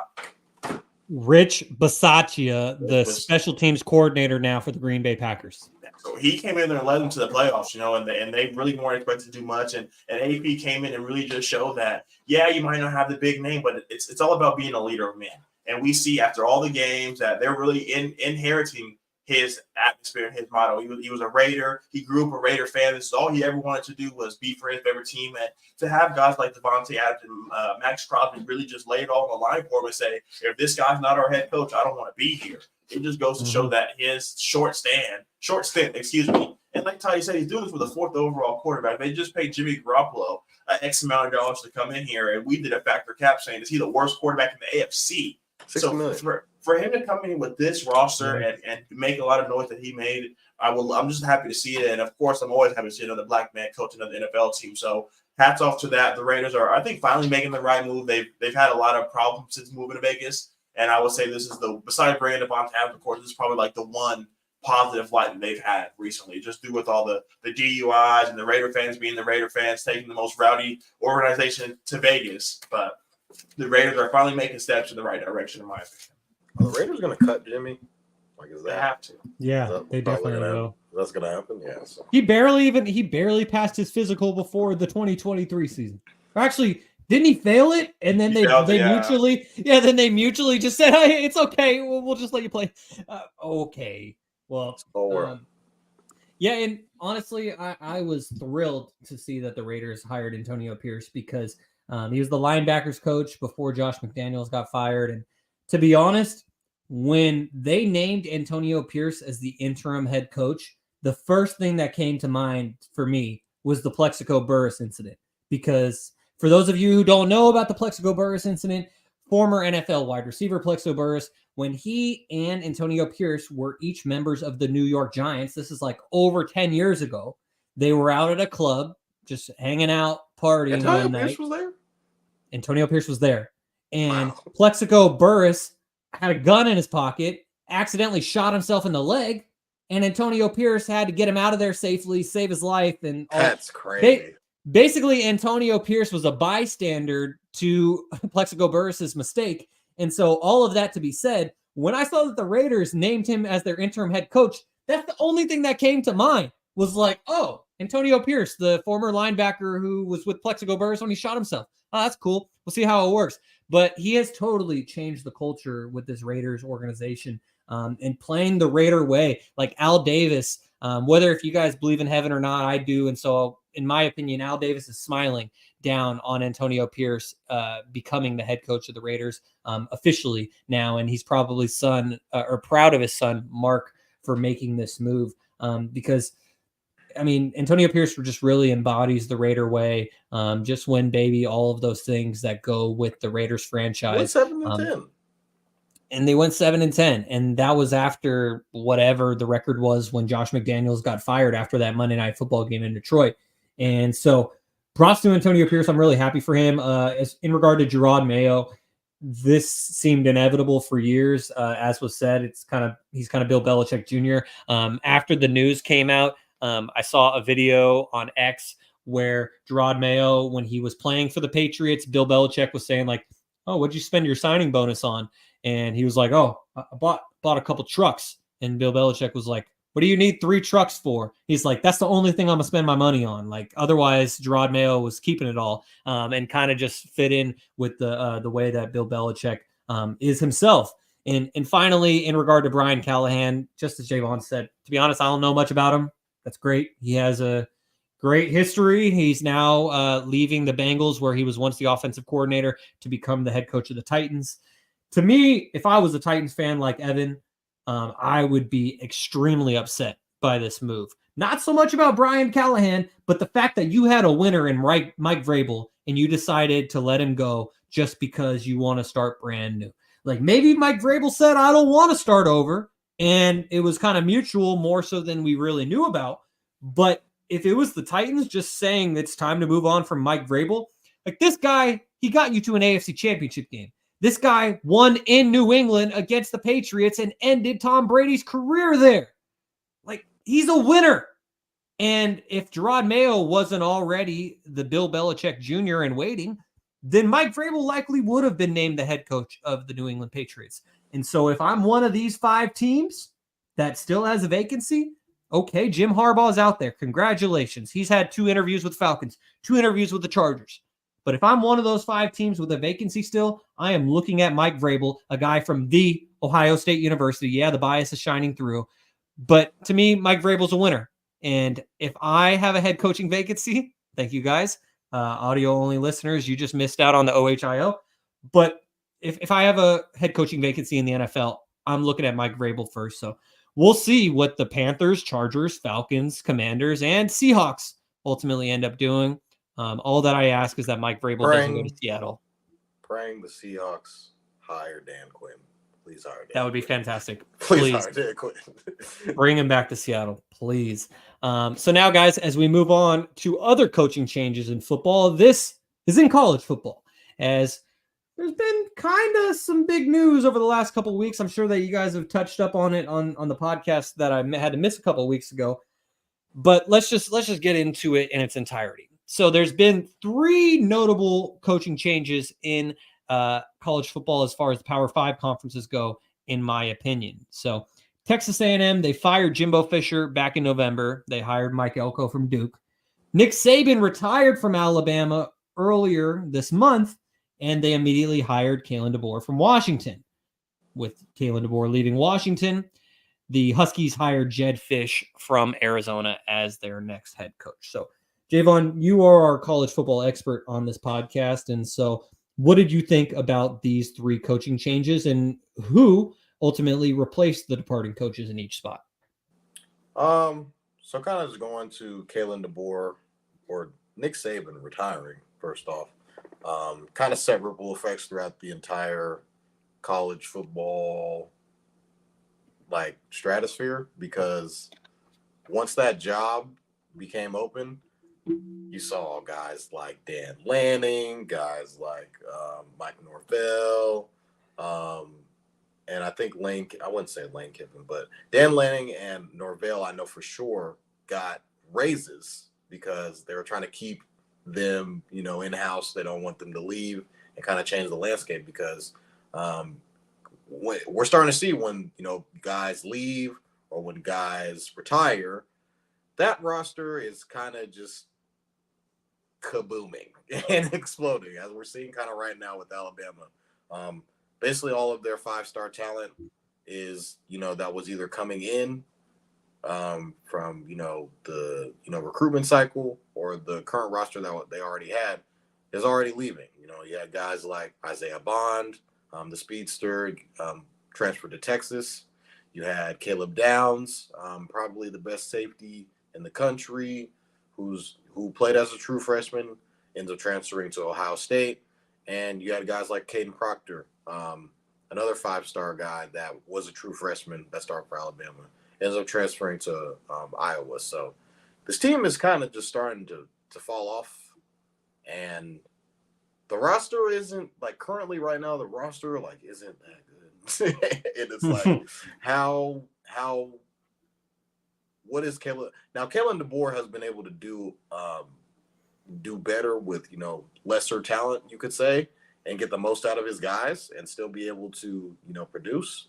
As we see, his record currently stands 109 and 14 or something like that. So he doesn't lose a lot, and just because he doesn't have the highest talent, he's already proven to get to a national championship and try to go toe-to-toe with one of the better rosters in the country, in Michigan, and ultimately end up coming short. But I think currently right now, with these coaching changes and just the landscape of the college football, it's changing right before our eyes. And I feel like Nick Saban kind of knew that going into this year, just even going into this year. He's kind of already, had an outcry about NIL in the past and kind of said hey, it's changed. College football is changing. It's basically pay for play now. And, that's not what the NCAA kind of frowns upon that term, but that's kind of what it is. And guys have kind of been doing that for centuries. Now they kind of just made it more of a thing for guys to get be able to make money off their name, image and likeness. And Alabama was kind of getting guys at a discount, apparently, because you get the opportunity to play with Nick Saban, the greatest college football head coach of all time. You get guys like everybody that I've already mentioned, and they come to play for a discount. But all of a sudden, Nick Saban leaves. A bunch of these coaches or these players, they don't commit to the school necessarily. They commit to a person, like a Nick Saban, a strength coach, a running backs coach, or whatever skill position coach that they tend to, flock to. They kind of commit to that person. And when that person leaves, it's kind of all bets are off. Okay, so I'm not playing for Nick Saban anymore. how much money y'all offering? Oh, you can't give me this? I'm going to hit the portal. And I'm going to go elsewhere and get paid probably a shit ton more than what they were making at Alabama. So, yeah, a bunch has changed. I mean, we could go to me and Kev kind of briefly spoke on Ohio State a little bit.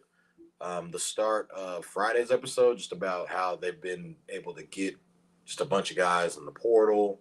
Ohio State's been loading up on a bunch of talent, and they've been preparing because, as Shaun mentioned in the group chat, the Ohio State, or not the Michigan mistake, which is the national championship that they won, obviously.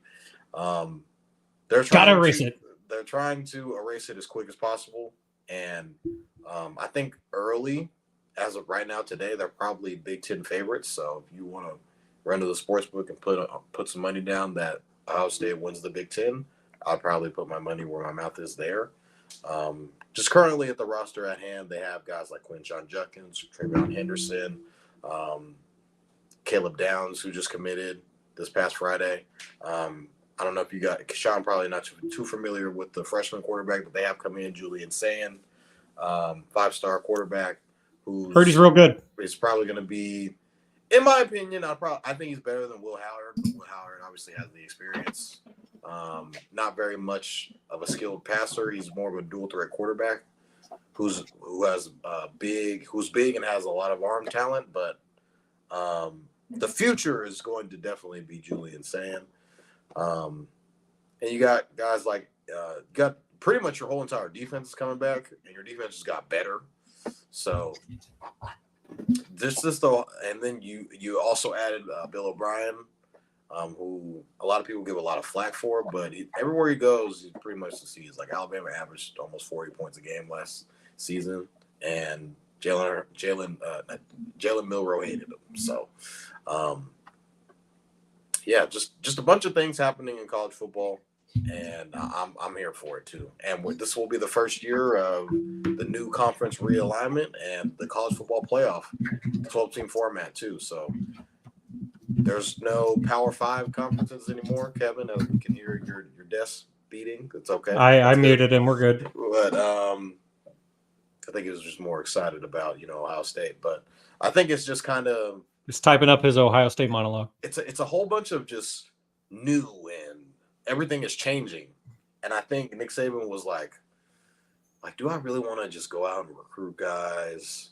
He is 72 years old as well. Like that's pretty old. Year round, and kind of do I want to go after these kids? And basically they're pro players, but they're in college still. And I already have 7 rings. Like, how much do I want to keep doing this shit for? And he saw that the playoff was coming too, and the whole realignment. I don't know if that played much of a factor into it, but I mean, it definitely. I definitely think NIL and the transfer portal were the main factors. Maybe he knew that he wasn't going to be able to get the best talent and kind of hoard everything, and it was going to be a little bit more spread out. Like we're seeing teams like Georgia, Ohio State, Michigan. Like it was usually the SEC kind of runs college football, and now we're seeing a Big Ten team win it, and next year it's going to be a bunch of Big Ten and SEC teams in the playoff in my prediction. So college football is a little bit more there's a little bit more parity now, and I feel like that was ultimately led to Nick Saban's retiring. Kevin, what did you think about all the coaching changes in college football? Because obviously Nick Saban is the biggie there, and our Ohio State Buckeyes did retain Ryan Day as they should. So not so much focus there on the Buckeyes because we're talking about the coaching changes. But you have 2 teams that were in the college football playoff of the 4 before obviously it expands to the 12. But 2 of the 4 teams are now replacing their head coaches for various reasons, as well as Texas A&M, who hopes to be in the college football playoff one day. They probably will make it now that it's been expanded to 12 teams. But anyways, you have 3 big coaching changes in college football. How do you think it's going to change and affect the entire landscape? It's going to change everything. Me and Ty talked about it a little bit on our last podcast, just the impact of what Alabama is no longer having with Saban. You see all the 5-star kids that haven't even played it down for Saban retiring. We see freshmen. We see a lot of young guys leaving. Nick Saban is a Hall of Fame coach. Before we get into the aftermath of it, let's give him his flowers. 7 national championships, 6 at Bama, 1 at LSU.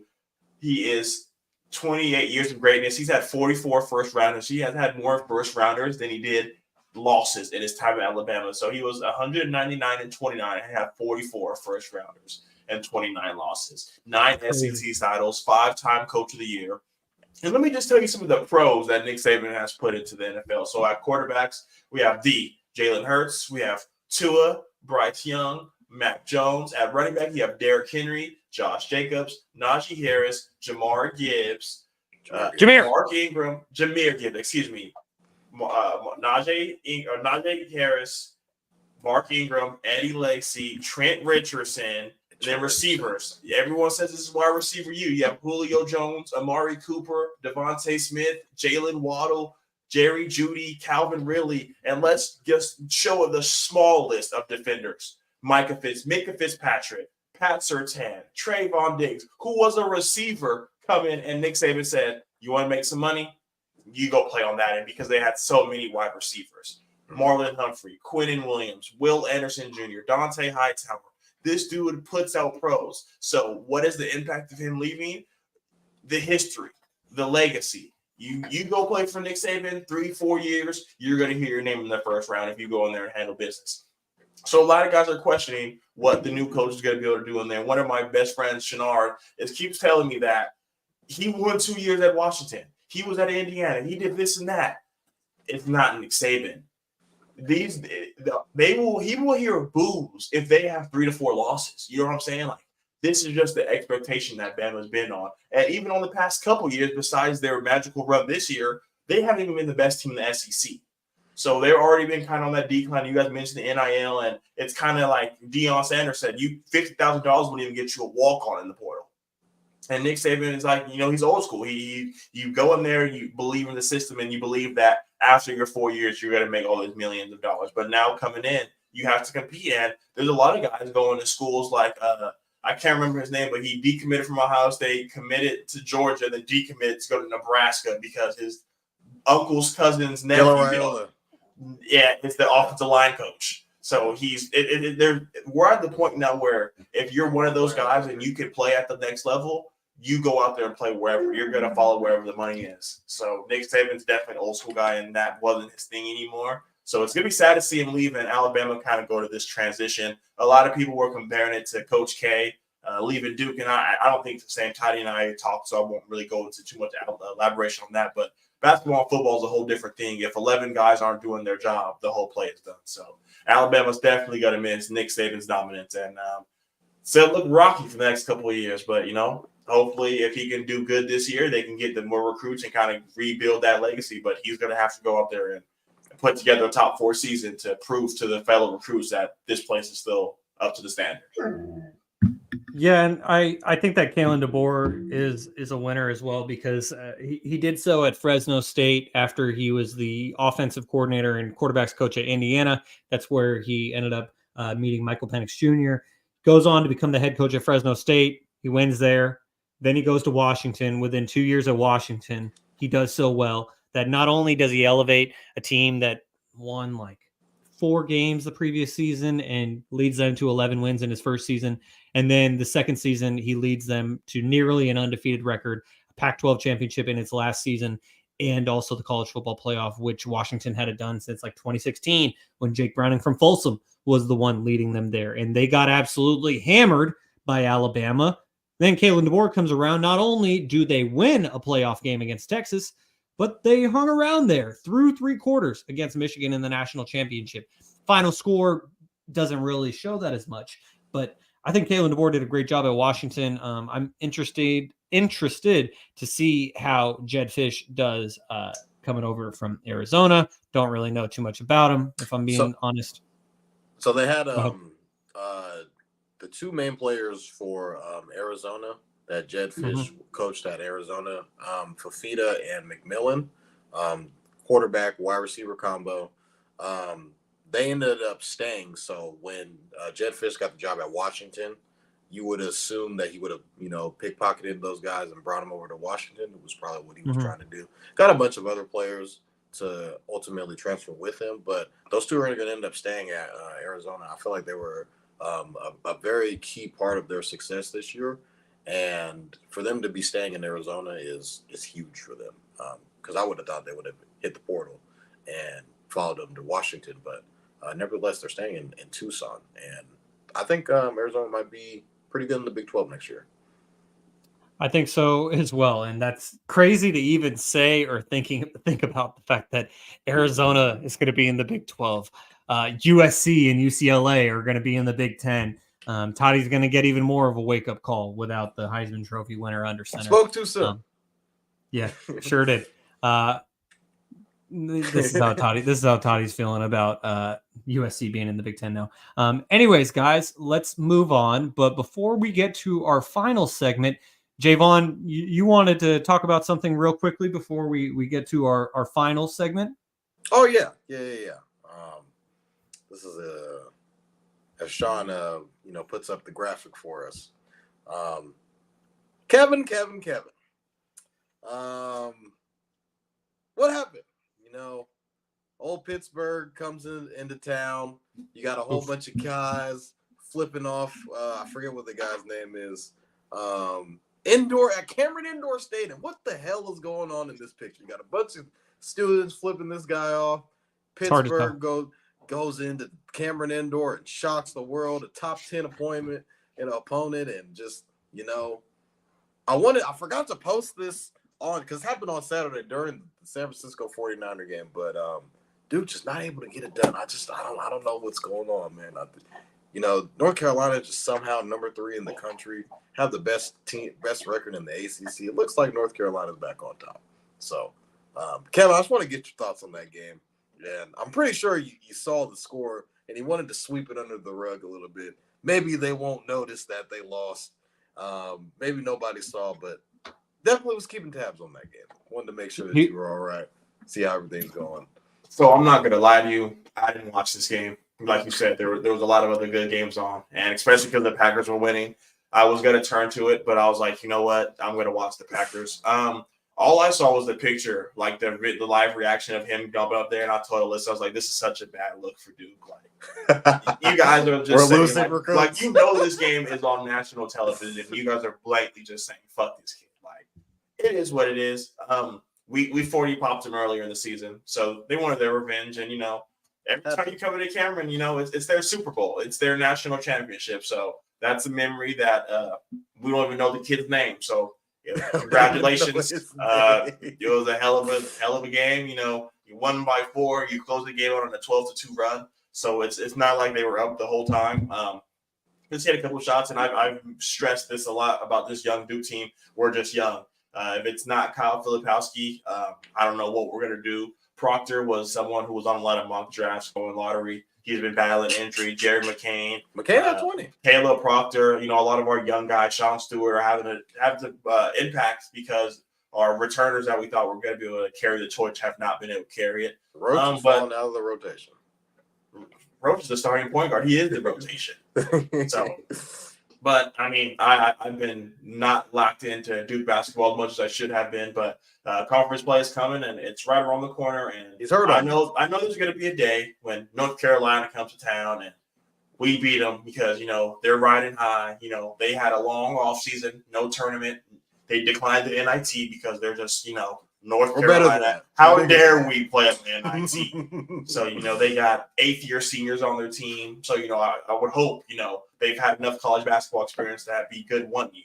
So it's all good. This year. Not gonna lie. Toddy, you wouldn't put money on it. I'll put it's funny. Yeah, see, I don't bet 20. You know how big dogs get down. So when you really feel confident, you know where to find me. Oh, Kevin bets $100 bills. You're not confident.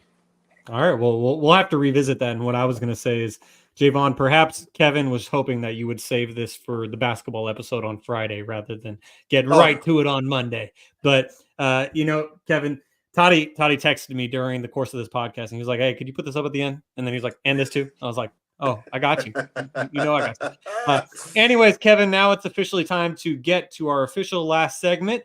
if you could get us started. Yes. So Toddy mentioned in the intro of the show that he had an interesting Twitter interaction, and sparked a lot of interest in Kevin's mind. So Toddy, I'm going to swing it to you first. Fact or cap? Brock Purdy is better than Josh Allen. This is a cap. That is coming, like I said, diehard Niners fan. Shout out to my boy Kenny Caraway, who has been on the show before, and co-host of D-Lo and Casey on, don't know the name of the channel. ESPN 1320. There you go. But yeah, we were kind of going back and forth, and Kenny was posting all the stats pretty much of this year. I've said in past podcasts before on this show, pretty much on how it's kind of been a down year. There's been a bunch of quarterback injuries. Yeah, guys like Shaun Watson out. Lamar Jackson's kind of had a down year. Like Dak Prescott was like the leading MVP candidate at a point in time until he played against the Buffalo Bills and got shellacked. Brock Purdy was he was the leader in the clubhouse for a solid like 2 to 3 weeks. People were like, yeah, Brock Purdy's probably going to win MVP. I was advocate on the show saying that was going to happen, and pretty much it all kind of came down to Christmas night. What was supposed to be a Christmas miracle was a Christmas nightmare. And the Baltimore Ravens came into Santa Clara and handed the 49ers ass on a silver platter. Lamar Jackson kind of took control of MVP races and thoughts, and he was my dark horse MVP guy to win it for the year, like at the beginning of the year, and probably should sprinkle some money on that. But for Josh Allen, particularly Josh Allen and Brock Purdy comparison, there's not really a comparison, I would say. Josh Allen is one of the top 3 to 4 quarterbacks in this league. Can throw the ball miles out of the stadium. Is very mobile, a lot more mobile than given credit for. He had 2 rushing touchdowns this past weekend. The team usually asks Josh Allen to pretty much go out and win the game for him. I don't think he really has a system in place that Brock Purdy currently has in place.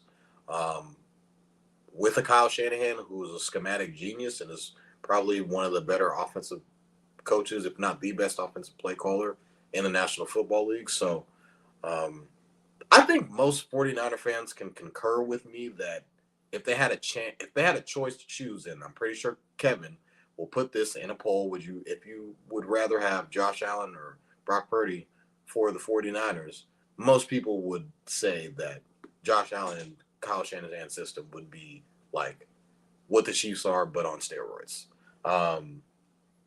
But that's neither here nor there. I love Brock Purdy as a quarterback, what he's capable of doing, what he has done for us this whole entire season.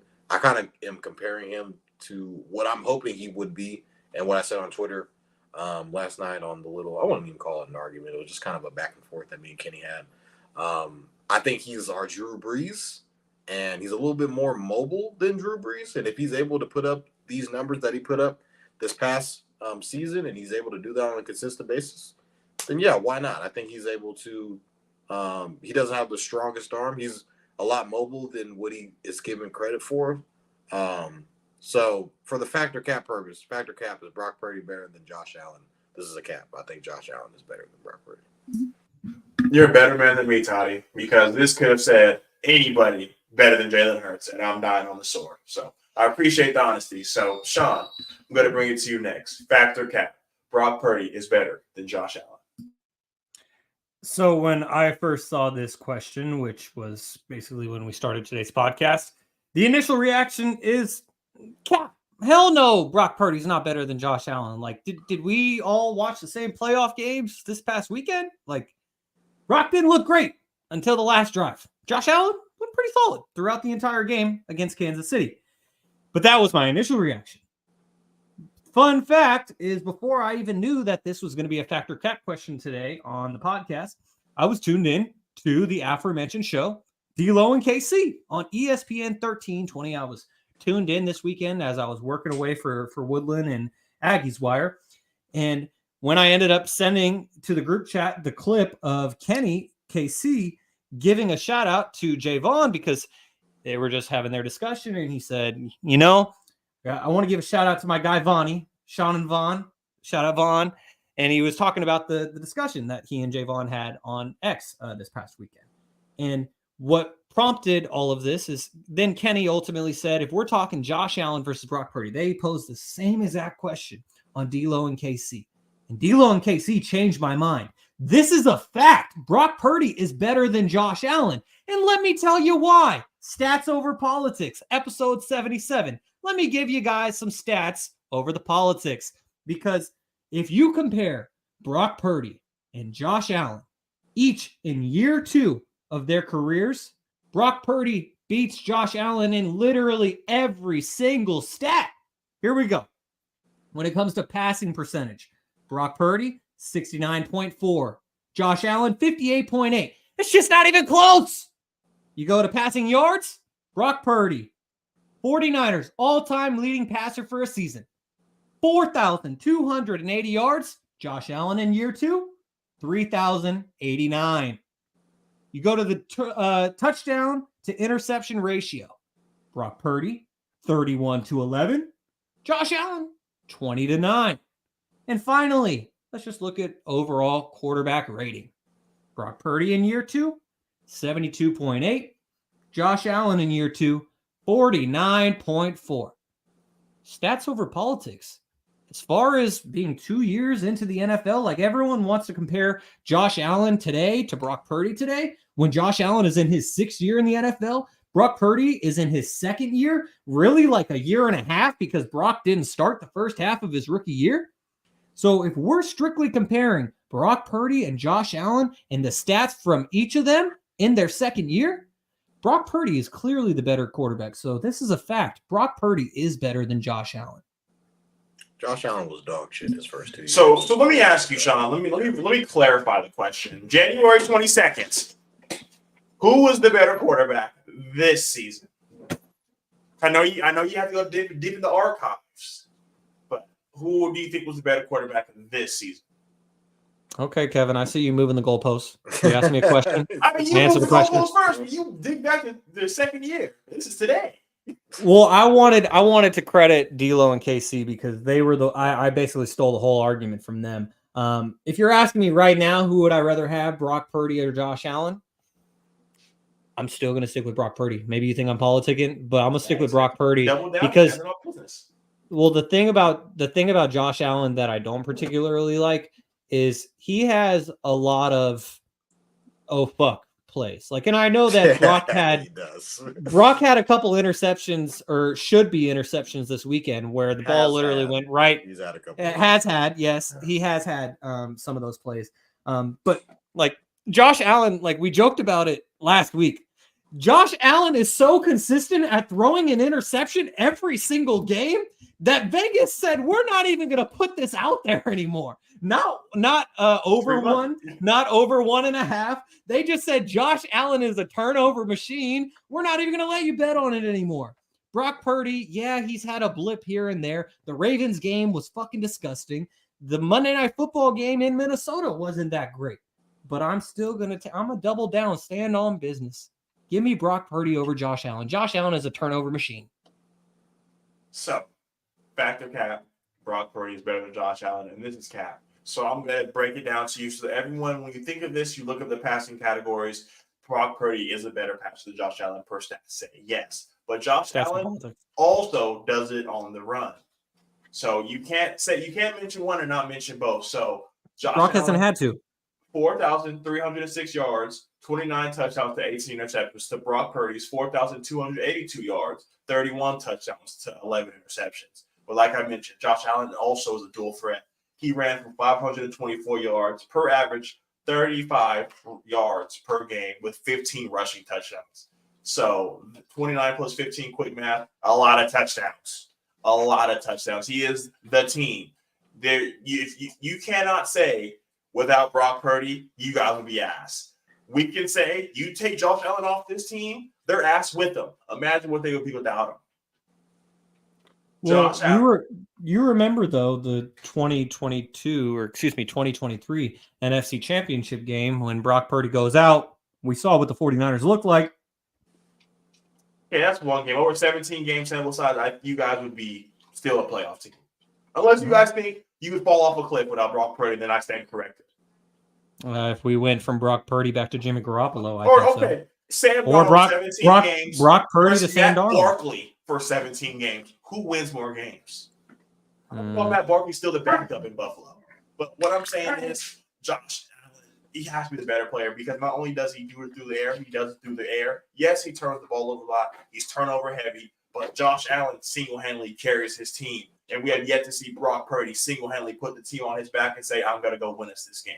So who would I rather have moving forward? Sunday. Josh Allen, because Josh Allen does it without the other options. And yes, you can say because Josh Allen was a top pick, he got his money. Brock Purdy was the last pick, so he doesn't get paid right now. But Josh Allen is doing it with arguably just Stephon Diggs. You know, Gabe Davis has his game every now and then, but Brock Purdy also has arguably 2 Pro Bowl receivers, a Pro Bowl tight end, and an All-Pro running back. So he has the weapons. So looking at it from both ways, if you were to switch them, like Toddy said, it would be the Chiefs on crack. But you put Brock Purdy in a Buffalo Bills jersey, I don't know. Because you call me what you want. I'm, Mr. Irrelevant. I say the Disney movie all the time. Brock Purdy is ass. So I'm going to take Josh Allen any day. You kind of just helped my point there, Kevin, because he put up 40 on the Eagles, so I guess he's super ass. Oh, he didn't just put up 40; he put up 42. Let's remember. So I'm happy you said 42 that. to 42 to 19. Because I have a stat in front of me. I don't know if you guys even know this stat. You guys had your most yak against us. You know what the yak yards were? Just take a guess. It was Brandon Ayuk. Triple figures. No, the number of yak yards. 178. Too low. Ooh, okay. Let's go 214. 212. Ooh, I was close. That was the highest in NFL this season all year. I don't remember Brock Purdy running for us 212 yards. So I don't think Brock Purdy put it on his back. We all say, everyone sees the memes of when Brock Purdy can't throw a slant for 45 yards or a screen for 85 yards. He just debunked throwing the ball. He just debunked this theory on Saturday. So I don't know what. Yeah. Kevin just ruined. Ruined his own. They still almost lost that game. He still almost threw 4 shoulda, picks. woulda, coulda. So if the Packers catch those balls, it's a different conversation. But like I said, I'm not going to come on here and hate Brock Purdy. Put his hat on and won the game, but there's still 2 games to be played. So yes, only time will tell. In my opinion, Kevin just debunked his own argument. He did. Because you're literally. John Allen doing more with less. And you are proving my point because you're saying Josh Allen has what you're saying right now, Kevin, is that Josh Allen has to do more with less. Therefore, Josh Allen has to run all over the place with his legs, right? That's the argument for Josh Allen is better is because he does more with his legs. But you mentioning the yak yards just proved the point. Why would you have Brock Purdy running all over the place when you have Christian McCaffrey and Brandon Ayuk and Deebo Samuel and George Kittle? Even Colin Juszczyk. Let's take the rushing out. Let's just look at passing yards. Josh Allen has more passing yards. Brock Purdy has 7 less interceptions and 2 more touchdowns. We're comparing apples to oranges here. If you just look at passing. I think it's just the eye test too. Season. For if you watch them play, I think most people would be able to tell, if you watch Brock Purdy play versus you watch Josh Allen play, it's that guy's better. People have kind of came out throughout the season. I even saw Ryan Clark kind of came out today. I can't believe he went hard. We had to pretend and say that Brock Purdy was this, that, and the third. And I'm we're watching. For a guy to be in the second year and to lead a game-winning drive in the playoffs is one thing, and to get to 2 NFC championships back-to-back is setting precedents that going back to 60 years. I think the last guy to do this to go to back-to-back NFC championships or AFC championships was Mark Sanchez, but before that it was guys in the 50s and 60s and shit like that. So. On a down year is kind of what I've already been saying because his numbers, his stats have proven to be at the top of the league. You said this is a down year for Purdy? No, You it's a think he gets better? It's a down year for MVP. I'm saying if you're looking at guys like Patrick Mahomes, they want to give it to Mahomes. They wanted to give it to Josh Allen. They wanted to give it to Joe Burrow. But these guys weren't really having the best of years. And Brock Purdy kind of came out of the fold and was leading the clubhouse for however many weeks it was up until Christmas Day, and that's kind of when everything kind of collapsed on itself. So I think we're talking about. I think Josh Allen is like one of the best quarterbacks in the league. You have Patrick Mahomes up there. You have Lamar Jackson up there. Like those are like the league top guys like in the league. I don't think Brock Purdy is that, but I do think he's good enough to lead this team to a Super Bowl. And that's why I think it's ultimately going to happen. So, but if I had the choice to pick between Brock Purdy and Josh Allen, I'd probably pick Josh Allen. That's just me. Well, Smooth, who is a noted 49ers fan, says on YouTube, Purdy will be just fine. He got the jitters out of his system. He's still a young QB. And AKA Josh Allen's better than Brock Purdy. I just don't want to say it. I just want to see what people are going to say on like TikTok and like the little clip videos. I'm very curious to see how Niner fans react to this. Well, Kevin, when you do put this on TikTok, just make sure that somehow, some way, this gets in there because Brock versus Josh, year 2. Year 2? I didn't ask this question 10 years ago, Shaun. I asked it today. But Brock Purdy is in year 2, so we're trying to compare. I didn't say compare the year 2. I said today. Okay, you're right. I didn't say today, but moving forward, I will have to start clarifying. Yeah. There we go. Kevin. Technicalities for the win. All right, but just a quick review again for the audio-only listeners. Kevin, Brock versus Josh. You win bets on the technicalities. Yeah, he certainly did. Fine print. That was the thing. Print, that's what I was. That's crazy. It's not my fault. You just saying Purdy doesn't have to be good enough to run. Y'all have Trey Lance out there looking like Cam Newton. Well, that's the thing. That's the thing that I was going to mention earlier when we were talking about Deebo Samuel and the games that he's missed and the games that he did play in. Is like Kevin counted Trey Lance playing in a game and a quarter of last season as basically. But you mentioned that's the only game he played. If that was the only game he played, okay, we'll scratch the bet. But he played, 2 more games after that? No, he played 1 game. No, he played. No, he played 2, and then he got pulled, didn't he? Oh no, he got Trey? hurt. He got hurt. Yeah. Trey played the monsoon. He played the monsoon. 3 games, yeah, or 2.5. No, 2. It was 2. It was the really one game in Chicago, and then he got hurt in the first quarter of the next game against the Seahawks, week 2. 1 1/4. Yeah, 1 1/4. That was Trey Lance's experience as a 49ers starter. But Oh, you know what? I'm gonna save the audio only listeners. I'm putting the Brock versus Josh year 2 stats on the screen again. And I guess I win by technicality. Anyways, that's gonna do it for episode. That's going to do it for episode number 77 of Stats Over Politics. Make sure to give us a like on YouTube. It helps us a lot. And if you enjoyed the podcast, hit subscribe to get notifications when we go live. You can follow us on Instagram and TikTok at Stats Over Politics and on X at Stats Over Politics to see all the great content Kevin's putting out there. You can make sure to subscribe, rate, and review on all podcast platforms. And if you're enjoying the show, give us 5 stars. We'd really appreciate it as you guys have been tuning in to episode number 77 Stats Over Politics. For my guys, Jaevon, Toddy, Kevin Dent, and Garry Singh, I'm your host, Shaun Holko. Thank you for tuning in, and we'll see you on Friday for episode number 78 of Stats Over Politics.